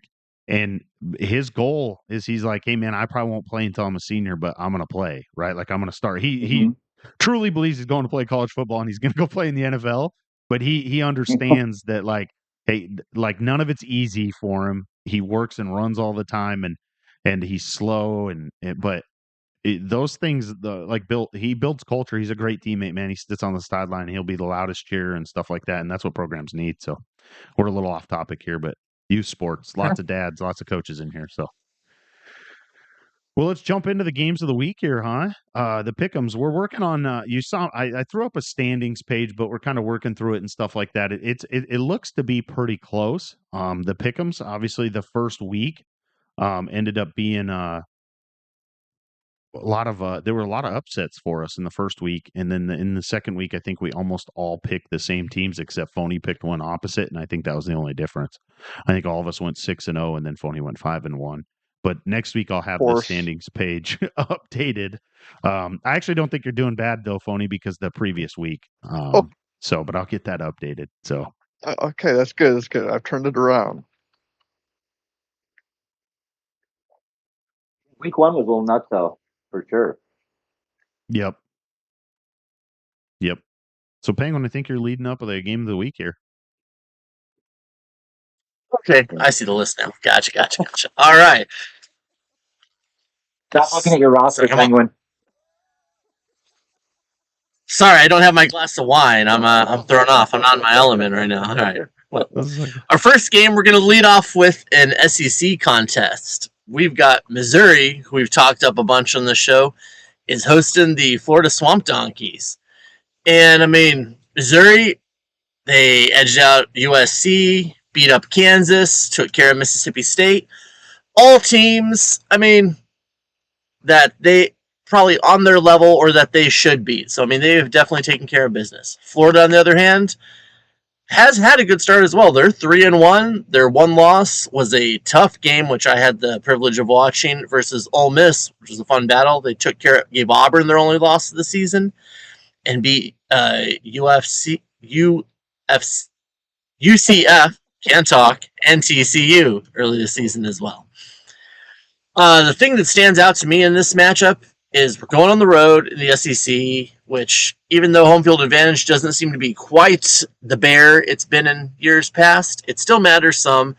And Florida doesn't really have greatness at quarterback right now. They've got a couple of okay guys, but they're definitely easy to rattle in times. So, given that, I think Missouri, plus their punishing ground game, and that home field is going to take advantage of the Gators' quarterback situation and win this game by a couple scores. Yeah, we talked about it with the sharp betting stuff, Penguin. I think you're spot on. I just think that when you play, and I know Maverick, I'm pretty sure is a Gator fan, just when you get your team for the first time and you probably play with them the most, maybe some offline dynasties, some online dynasties. And I just, like you said, the home field advantage, not a big deal at Mizzou, but he's the tailback, but he likes, in the past anyway, I haven't watched him play too much, he likes to run the wide sets and then just run a lot of inside zone, which is going to open up some creases for the tailback. And I just think they'll win. I think he'll cover that 3.5. I think they'll win by 10. So that's my prediction for the game. Give me Missouri at home by 10. Yeah, I mentioned this a minute ago. I like the fact that Maverick's been there. He knows the team. He's been there for a couple of seasons now. Both of these teams, it's a hard game for me to pick, right? Because I think that you want to see what they can do against each other. This will be the first test of two coaches, and I'm like, okay, now we'll know about each of them when this game is over. I'm going to go against the grain. I'm going to go Florida here. I'm going to go with Maverick and the Gators. I like my guy Maverick. Good, solid coach. Drewski's a good coaches too. But I do think back to last year when he was at Washington, it didn't go great. When he was in the G5, he had a good run. Washington, not great. We'll see here. I'm going to go with the Gators, but it's definitely a coin toss in my mind. Yeah, I think this is going to be a ground and pound game from both sides, right? Both really good tailbacks on each team, right? You got Ahmed Hardy at Missouri, Jane Ball at Florida. I think it's gonna be a slugfest in the trenches here, and it's gonna come up with whatever defense can pull together and get a crucial stop and slow down the other's run game. And I think that's gonna be Missouri. I think Drewski with this game at home, he's gonna pull through. Ahmad Hardy's gonna have a massive game for him. I think he's gonna need it. And yeah, I got Missouri covering the spread as well. Yeah, I'm with you. I did fix a graphic. You guys see that popped up. Is I had Pat and Hubbard's picks flipped, and so I did change that for our standings. But I'm with you guys. I think Florida actually is going to win this one. I think it'll be a close game. I just really think that Maverick kind of has that team playing like he wants. And this could be a big game for the SEC when it comes down to conference championship. I think as well.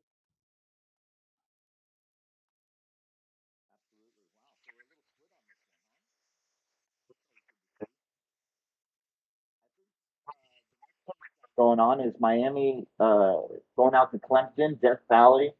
You have Pirate off to a hot start, 4-0 versus Miami, who kind of got drubbed, not kind of, got drubbed in their first game against Georgia, and then handled business against Stanford.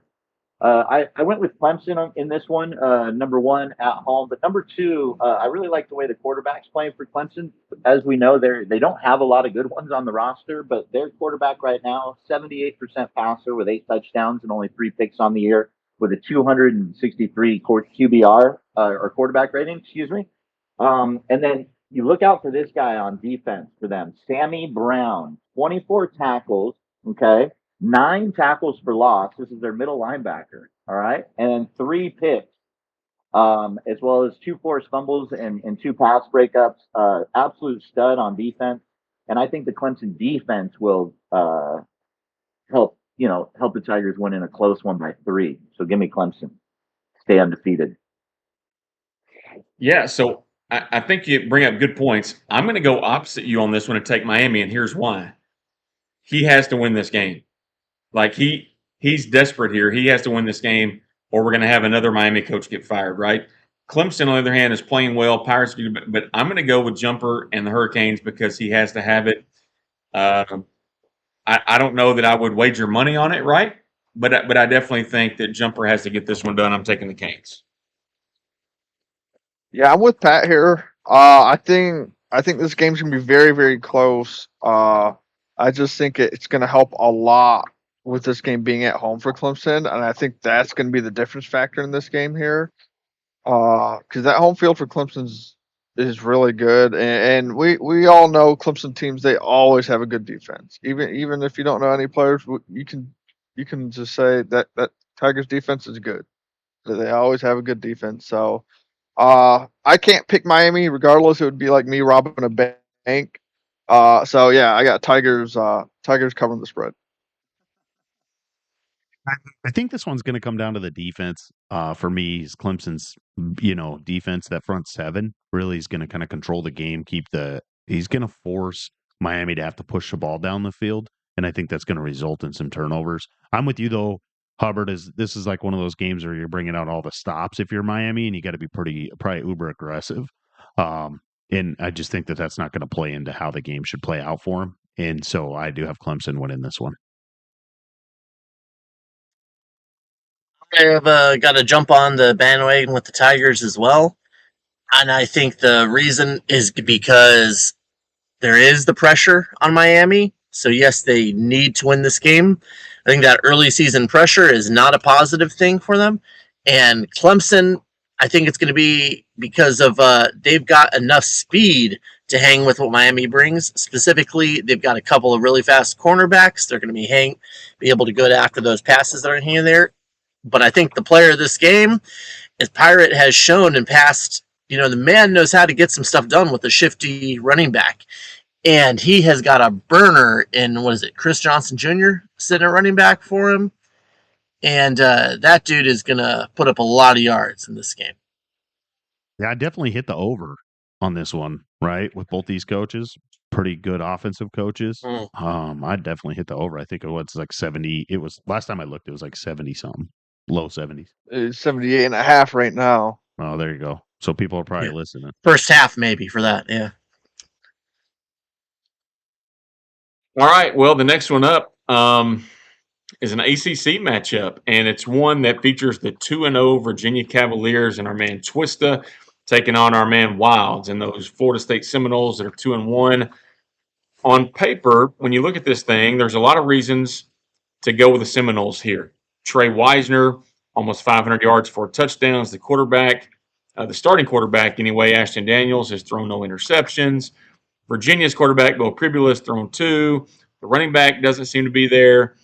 But I tell you what, I go back to last season when I was Temple. I scheduled my former team, Northern Illinois, and here comes Twista, who used to be in the league. He had taken over SMU at the end of the season before. And I lose to Northern Illinois and Twista, and I'm so mad at myself. And then I watched the run he went on last year at Northern. He had a good little run at Northern. I like the way he plays. I like the Virginia roster. Wilds, when you look at Virginia has beaten on the road at Baylor. They beat NC State and Homey. Florida State, the thing that's here at Florida State is they lost to Minnesota. And I know Minnesota's had a run of beating good teams in the last couple of seasons. I'm going to go Virginia here, guys. And I think it's because I'm just trying to be opposite of you guys and trying to take my lead on the picks or get really far behind. But I like Twista in Virginia. I like Wilds at Florida State. I love Trey Wisner, by the way, former Longhorn. I love him, love the guy. This just feels like a game Virginia and that roster is going to win. I think the quarterback play for Florida State. Wilds won't make mistakes, but I don't think it can be dynamic with those quarterbacks. And I'm going to go with the Cavaliers here. Yeah, I'm opposite of you. I've played with Wilds. I don't think I've ever played against him, but I know how well he can run that Florida State team. I just think Florida State's got too much dynamic players on offense for Virginia to stop, and Contravian Wisner and Deuce Robinson on the outside. I think Florida State and Wilds gets it done here at home, especially, right? Like Florida State's a tough place to play, so I got Wilds here. And so a little insider trader information here. Twista obviously is the one that helps with some of the intro videos. He helped with the Game Day intro video, not the music, but the video itself.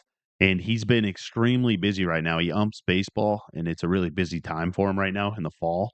And just life is busy. And so I'm going to use that kind of against him here. I think that's going to give kind of the edge to Wilds, who probably is in our top 10 in the league for scrimmages right now, right? And so I'm going to give that little bit of an edge to him and the Seminoles, and obviously he went to the convention too, so that'll give him a 1-up. So I have them winning. I think it'll be a close game, but I got the Seminoles winning. I think definitely Wild's familiarity, investment, and experience, and because it's the frickin' Knowles, I'm definitely on his side there. But as far as matchups go, for reasons why, Virginia's got some good talent, but Virginia's a lot of that talent and for their rating is on their offensive line, and I think that Florida State front seven is actually even better than their ratings indicate in the game. So I think the Knowles actually win those matchups against the on the defensive side of the ball and kind of dictate the way this game is played, put pressure on the Cavs, and for that reason, I think the Knowles break open a close game in the third quarter and put this one away. Good choices. Love everyone's reasoning. I don't have too much to add on it. I'll take the Knowles as well.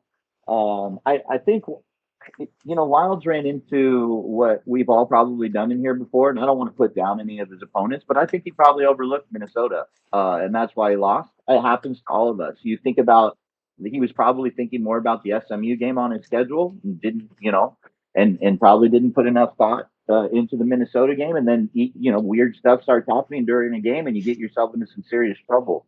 But I think when you might have touched on it, whoever brought up the front D line for Florida State, I think it'll help shut that run game down. Virginia does not throw the ball particularly well, or so far this year. Only 16 of 23 passing for 165 yards and 1 TD and 2 picks on the year.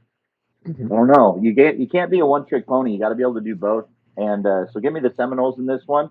And big block for Wilds. He's got Virginia, and then he's got Louisville as well. So I mean, his ACC season is on the line early. But yeah, give me the Knowles. Yeah, we got a big SEC matchup in our next game of the week. We got number 3 Bama at home against number 5 Georgia Bulldogs, and CJG and Tutty facing off here. This is a tough one for me. They're both having really good seasons, right? Like we see Tutty at Bama doing great things. CJG picking up some big wins early. So this is I've had to dive in deep on this one. I like both coaches are really good. It just comes down to me. I hate Bama with a passion. Hate hearing their fans all year, every year. So I'm taking Georgia, even though they're on the road in this one. I'm going Bulldog. I think CJG is going to pile up more big wins on the season. So Yeah, so this game obviously not just only has SEC implications, right, for who's going to probably face off in that championship game. This one has number one overall seed implications for the CFP. This is a big game. These coaches are CFP caliber coaches here. They both played exceptionally well on the offensive side of the ball. So the biggest difference for me is going to be Georgia's defense. I think just overall they played better defense. He's also better battle tested. I think he's already played Miami, and if you watch that game, that was it. I mean, he was in control the entire game. Jumper put up 28 points. Some late scores, but Oklahoma, obviously a team that struggled, he blanked them. Right? He blanked Oklahoma. He went in. He played Michigan, convincing win there. He still has a game against Arkansas left in a previous block, but I think the game's close. I think that the way Tutty plays is Tutty's not going to play safe in the second half to try to get up. And so I think that Georgia could pull away a little bit in the fourth quarter and make the score not look as close as the game was. But man, I think Georgia's defense is going to be the biggest difference in this game here. Definitely a early season matchup of Titans, and I mean, I would say while Tutty and Bama has looked good, I'd say Georgia's looked great so far. So I mean, I've really got to echo a lot of things that said. I've just been more impressed with them. I think we talk about the defense a lot, but also got to look at a lot of really great decisions while throwing the ball. And it's not just that they're playing, just safe short passes. The man's been hitting deep posts that are open. He's had good timing. He's just seeing the field well and playing good ball. For that reason, right now, I think I'd have a hard time picking against Georgia versus almost anyone right now. So, give me the Dogs by a score. Yeah, this is seriously a toss-up game. It's going to come down to just the turnover differential. Both really good offensive coaches. Georgia's definitely going to try to run the rock, whereas Bama he likes to run opt-in, run some design QB runs, go up top a lot.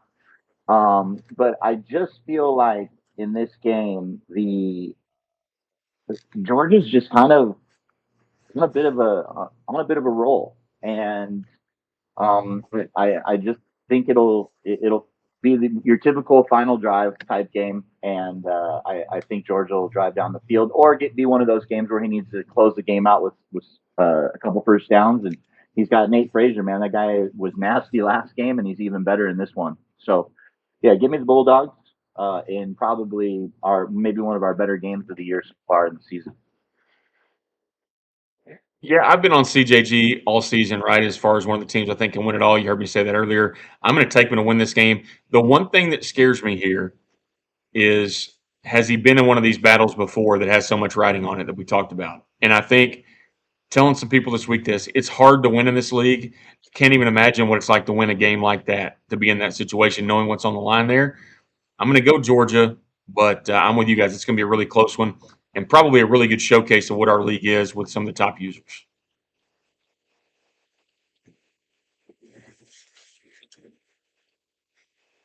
Lost track there. Is that the last one for that one?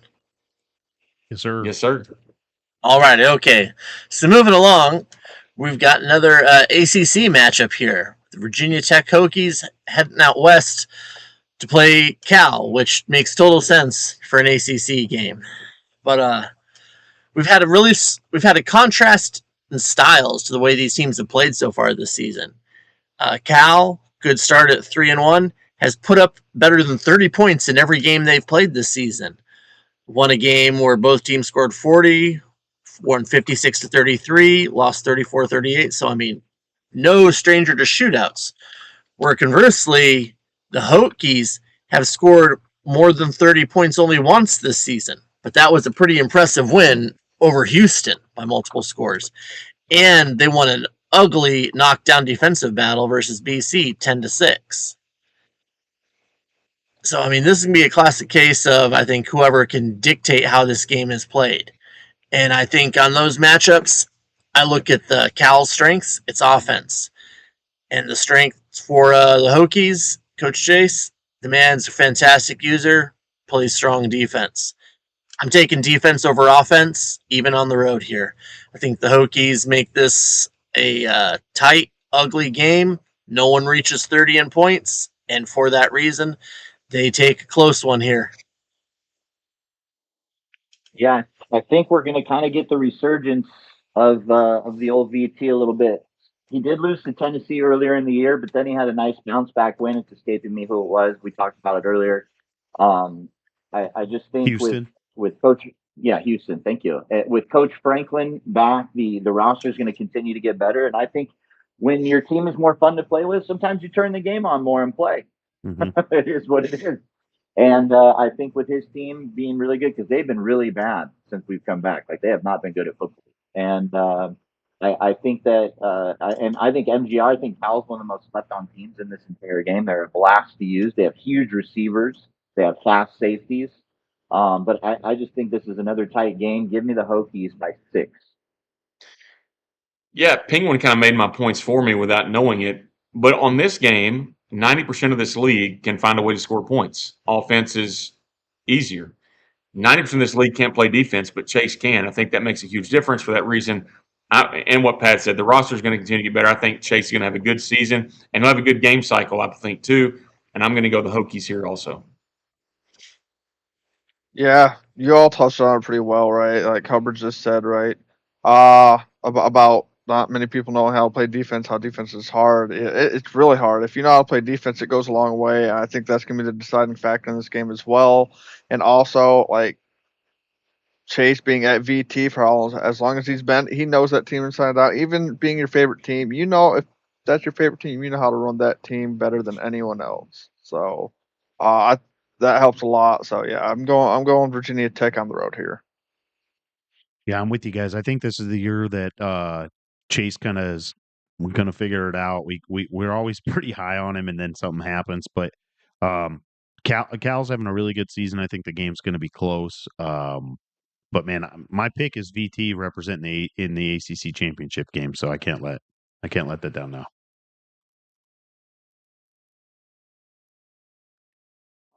Now, this one might pertain to somebody on the show. Our final game here, we have North Dakota State going up against the ranked UNLV Rebels. Wow, what a big shining moment here for my guy Jeremy. Now, don't take this personally, okay? The only reason that I'm taking North Dakota State, the only reason is because I think all of your friends on this show are going to pick you, and I want to go the opposite way so I can gain ground in the standings. That is the only reason. I think you might win, but I'm just going the opposite direction just to be different. That is the only reason. But I am looking very much forward to this game, especially the special teams portion of the game. Very much forward to it. Well, you know, what's funny here is he says don't take it personal, but then tells me he's only going opposite because he thinks you guys will pick me, and so he thinks he's going to be right. So I won't take that personal. No, hey, listen. Here's the thing. Thanks to everybody who voted me in, ranked for the first time ever, and it may not last very long. Here's the thing about it. UNLV's roster is better, right? They got better weapons. The team is better than itself. Jokers is just, as I said a minute ago about Georgia, Jokers has been in these games. He's played for conference championships. I said at the draft I took UNLV to play for a conference championship. This goes a long way in doing that. If I win this game and don't screw anything up along the way, I probably have a good shot of being there. Obviously, I'm going to pick myself to win the game, but I think that it's going to be a good one. Like it's one that I'm glad I only have one game this block. It won't happen probably until middle of the week next week because I got to leave town this weekend or whatever. But I'll have some time to kind of sit back and think of the best way to attack that roster because I think there's some holes in the roster itself, not the coach, if that makes sense. So I'll take myself to win, but we'll see what happens. Yeah, like Pat said, no hard feelings. As much as I've seen from Joker, not just at North Dakota State, but his previous teams he's been at, I I think I'm going North Dakota State here. And one of my favorite players came from North Dakota State, so I've got to go them. I think this just gives you more motivation, Hubbard. I think this is fuel, just adds fuel to the fire. So take that as you wish, as you will. So, but yeah, I'm going Bison here. So for me, obviously, I learned a lesson several years ago in fantasy football. Right, you have in order to compete and to win, you have to disconnect yourself from your team and your favorites. Sure. Right, and Yep. and that's kind of how I picked this game. Okay, is that I'd be doing Hubbard a disservice if I told him any lies. Right, and so I think the game's going to be close. I think if I was obviously it's weird how it's staring at Hubbard on here. Hubbard, obviously Pat already made the comment that he's made a huge transition, right? We're talking not like from male to female transition, but from coach who was willing to throw it all in and quit the game when he was really struggling with Iowa, to finding out that, hey, maybe I found my niche here in the G6 with other teams that are more comparable to me and my game style, right? Obviously, off to a great start. Congratulations on your first ever ranking. I think this game's close. This game obviously has some national, some college football implications here, right? Because kind of flirting with Central Michigan right now as being that G6 team that potentially gets in. I think the winner of this game actually may be one up. Nothing to take anything away from Chip right now, but if I was to vote next week, this game would be the one that would probably push that G6 only because he hasn't played anyone in his conference of this caliber. But man, to cut the story short here is I just think that Joker fits into the North Dakota State football style, how that team's built. And man, I'm going North Dakota State here. I hope I'm wrong. Obviously, I hope I'm wrong here, and I hope Hubbard pulls it out. I hope this is motivation for him to win. But man, this is a big game, big G6 game, and it's pretty exciting to have someone from the GameDay crew a part of it. All right, first did of all, not go well. Oh, you guys. Well, screw all you guys not believing in Hubbard. First of all, the Rebels are going to win this game. It's going to be a heck of a game. It's going to be a battle, but he's going to be self-aware. He knows what strengths he has. He knows he's facing a tough opponent. And you know what? Its game's going to be in Vegas, man. I mean, so you know what you need sometimes to have a great season? You need a little bit of luck. And what team better to have some luck on their side than UNLV? And I think they're going to get a good break when they need it in a tightly contested game. And Hubbard's going to be well prepared and ready to take advantage of that good bounce when it comes his way. And it's going to be a huge victory for them. That will be a game that's going to be a treat for all of us to watch. But give me the Rebs by a score. It's good to know I have one friend. Thank you, Penguin. Yeah, Pat. How do you feel now? Pat? He'll tell Can you I after change you play my your pick? game. No, man. No, listen. It's a scary game for me. It's a scary game for me. And that's the truth, right? Like it's a yeah, he fits what I mean, I've watched him play the last couple of games, and he's played well. And say what you want to about whatever else has happened, but it's he doesn't make a ton of mistakes. And that's the thing. He's got a great running back. The running back he has is really good. The quarterback is not going to beat you with a deep ball, but he does just enough. And Joker's been in this league for a long time. He knows what he's doing. Yes, he does. Should be an exciting game. I know Hubbard. Obviously, there was some chatter amongst the whispers that potentially maybe tried to get a B&B game day crossover for the game. That would be exciting, right? If we can gain a little bit of momentum, kind of mix up the millions of viewers that watch the show.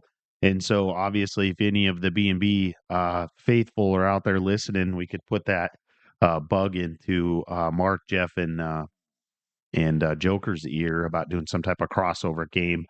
You're leaving today, right? You're taking the kids to Oklahoma, or for college, Yep. and then you said that you were kind of out of pocket for a few days. Yeah, I'm up for it anytime late tomorrow night through through next week. So I'm down for whatever you guys want to put it on, and we want to have BBB and game day. If it doesn't happen, it won't be because of me. So let's just say that. Oh, I've thrown it out there. I'm just saying, I've thrown it out there to see what happens. hey, if we got throw something together to watch that, I mean, I can show up pretty much wherever, and I can bring the bourbon if necessary. Man, that's exciting. We'll see. Yeah, we got some obviously some big games. There were other games that didn't quite make the game of the week list, but we had some other good games like I think Colorado, Texas Tech play each other, and there were some other mid-major. Charlotte has a big game, and so man, I'm excited, man. Make sure you click stream on the website so that we can tune in. Obviously, some of us don't have anything better to do. Yeah, some of us don't have anything better to do than to watch some NDL games. And Try so, to man, pre-schedule your game on the site so we can bet accordingly. That helps so much. yeah. Because I've wanted to bet some games, but you just like get on about your day, and then you see it come up live on the stream, and you're like, damn it, I wanted to bet on that. And it's super easy. I'm on the site right now. You literally hit home, you go to your page, and you just add game to guide. It's 2 clicks. That's it. Get it on there. Yep, exciting stuff. Yeah, I'll be kicking off against Jeff out there in Delaware right after the show today. A little midday mid-major action here in the NDL, so that'll be an exciting game. So, okay. What week is that? Is that a week? Is it a block 3 game or a block 2 game? block 2 game. Yep, and then I'll be finished up. I had a bye, and then I'll head in and I play Black Rain and I play Doc. Get into my conference scheduling here. Me and Doc have played some pretty big thrillers when he was Oregon State. So he's solid. He has someone in Matt's other league or whatever, NTX, where he's like doing really well. He has Ole Miss, I think, and he's like 5-1 or something. He's a good little player. You give him a good team. I remember when he was at Oregon State, he gave Shell a tough game. One season. So yeah, he can play. He can catch it. I think all of our games when we played, obviously Oregon State was a rival, were within a couple scores. Most of our games were like usually come down to the last drive. And then Black Rain's always a blast to play if you get to talk to him on the mic. He's a hoot. So he is a hoot. Just don't let him fall asleep at the poker table. Man, it's been a pleasure. Pleasure visiting with you guys on a Saturday morning. Man, looking forward to next week, right? And we'll start shaping up into the college football playoff. Picture will start shaping up. I know they put out a feeler for if you're interested in being on the college football playoff committee, get a hold of your conference commissioner. That should be firing up here in the next couple weeks. I'm excited for that first poll, right? The CFP poll, because that's always a great talking point here on the show. Be pretty exciting to see and hear about. All right, fellas. All right, we'll do it next week. Yes, sir. Take care, guys. Take it easy, boy. Yep. Good luck to everyone on the gridiron this week.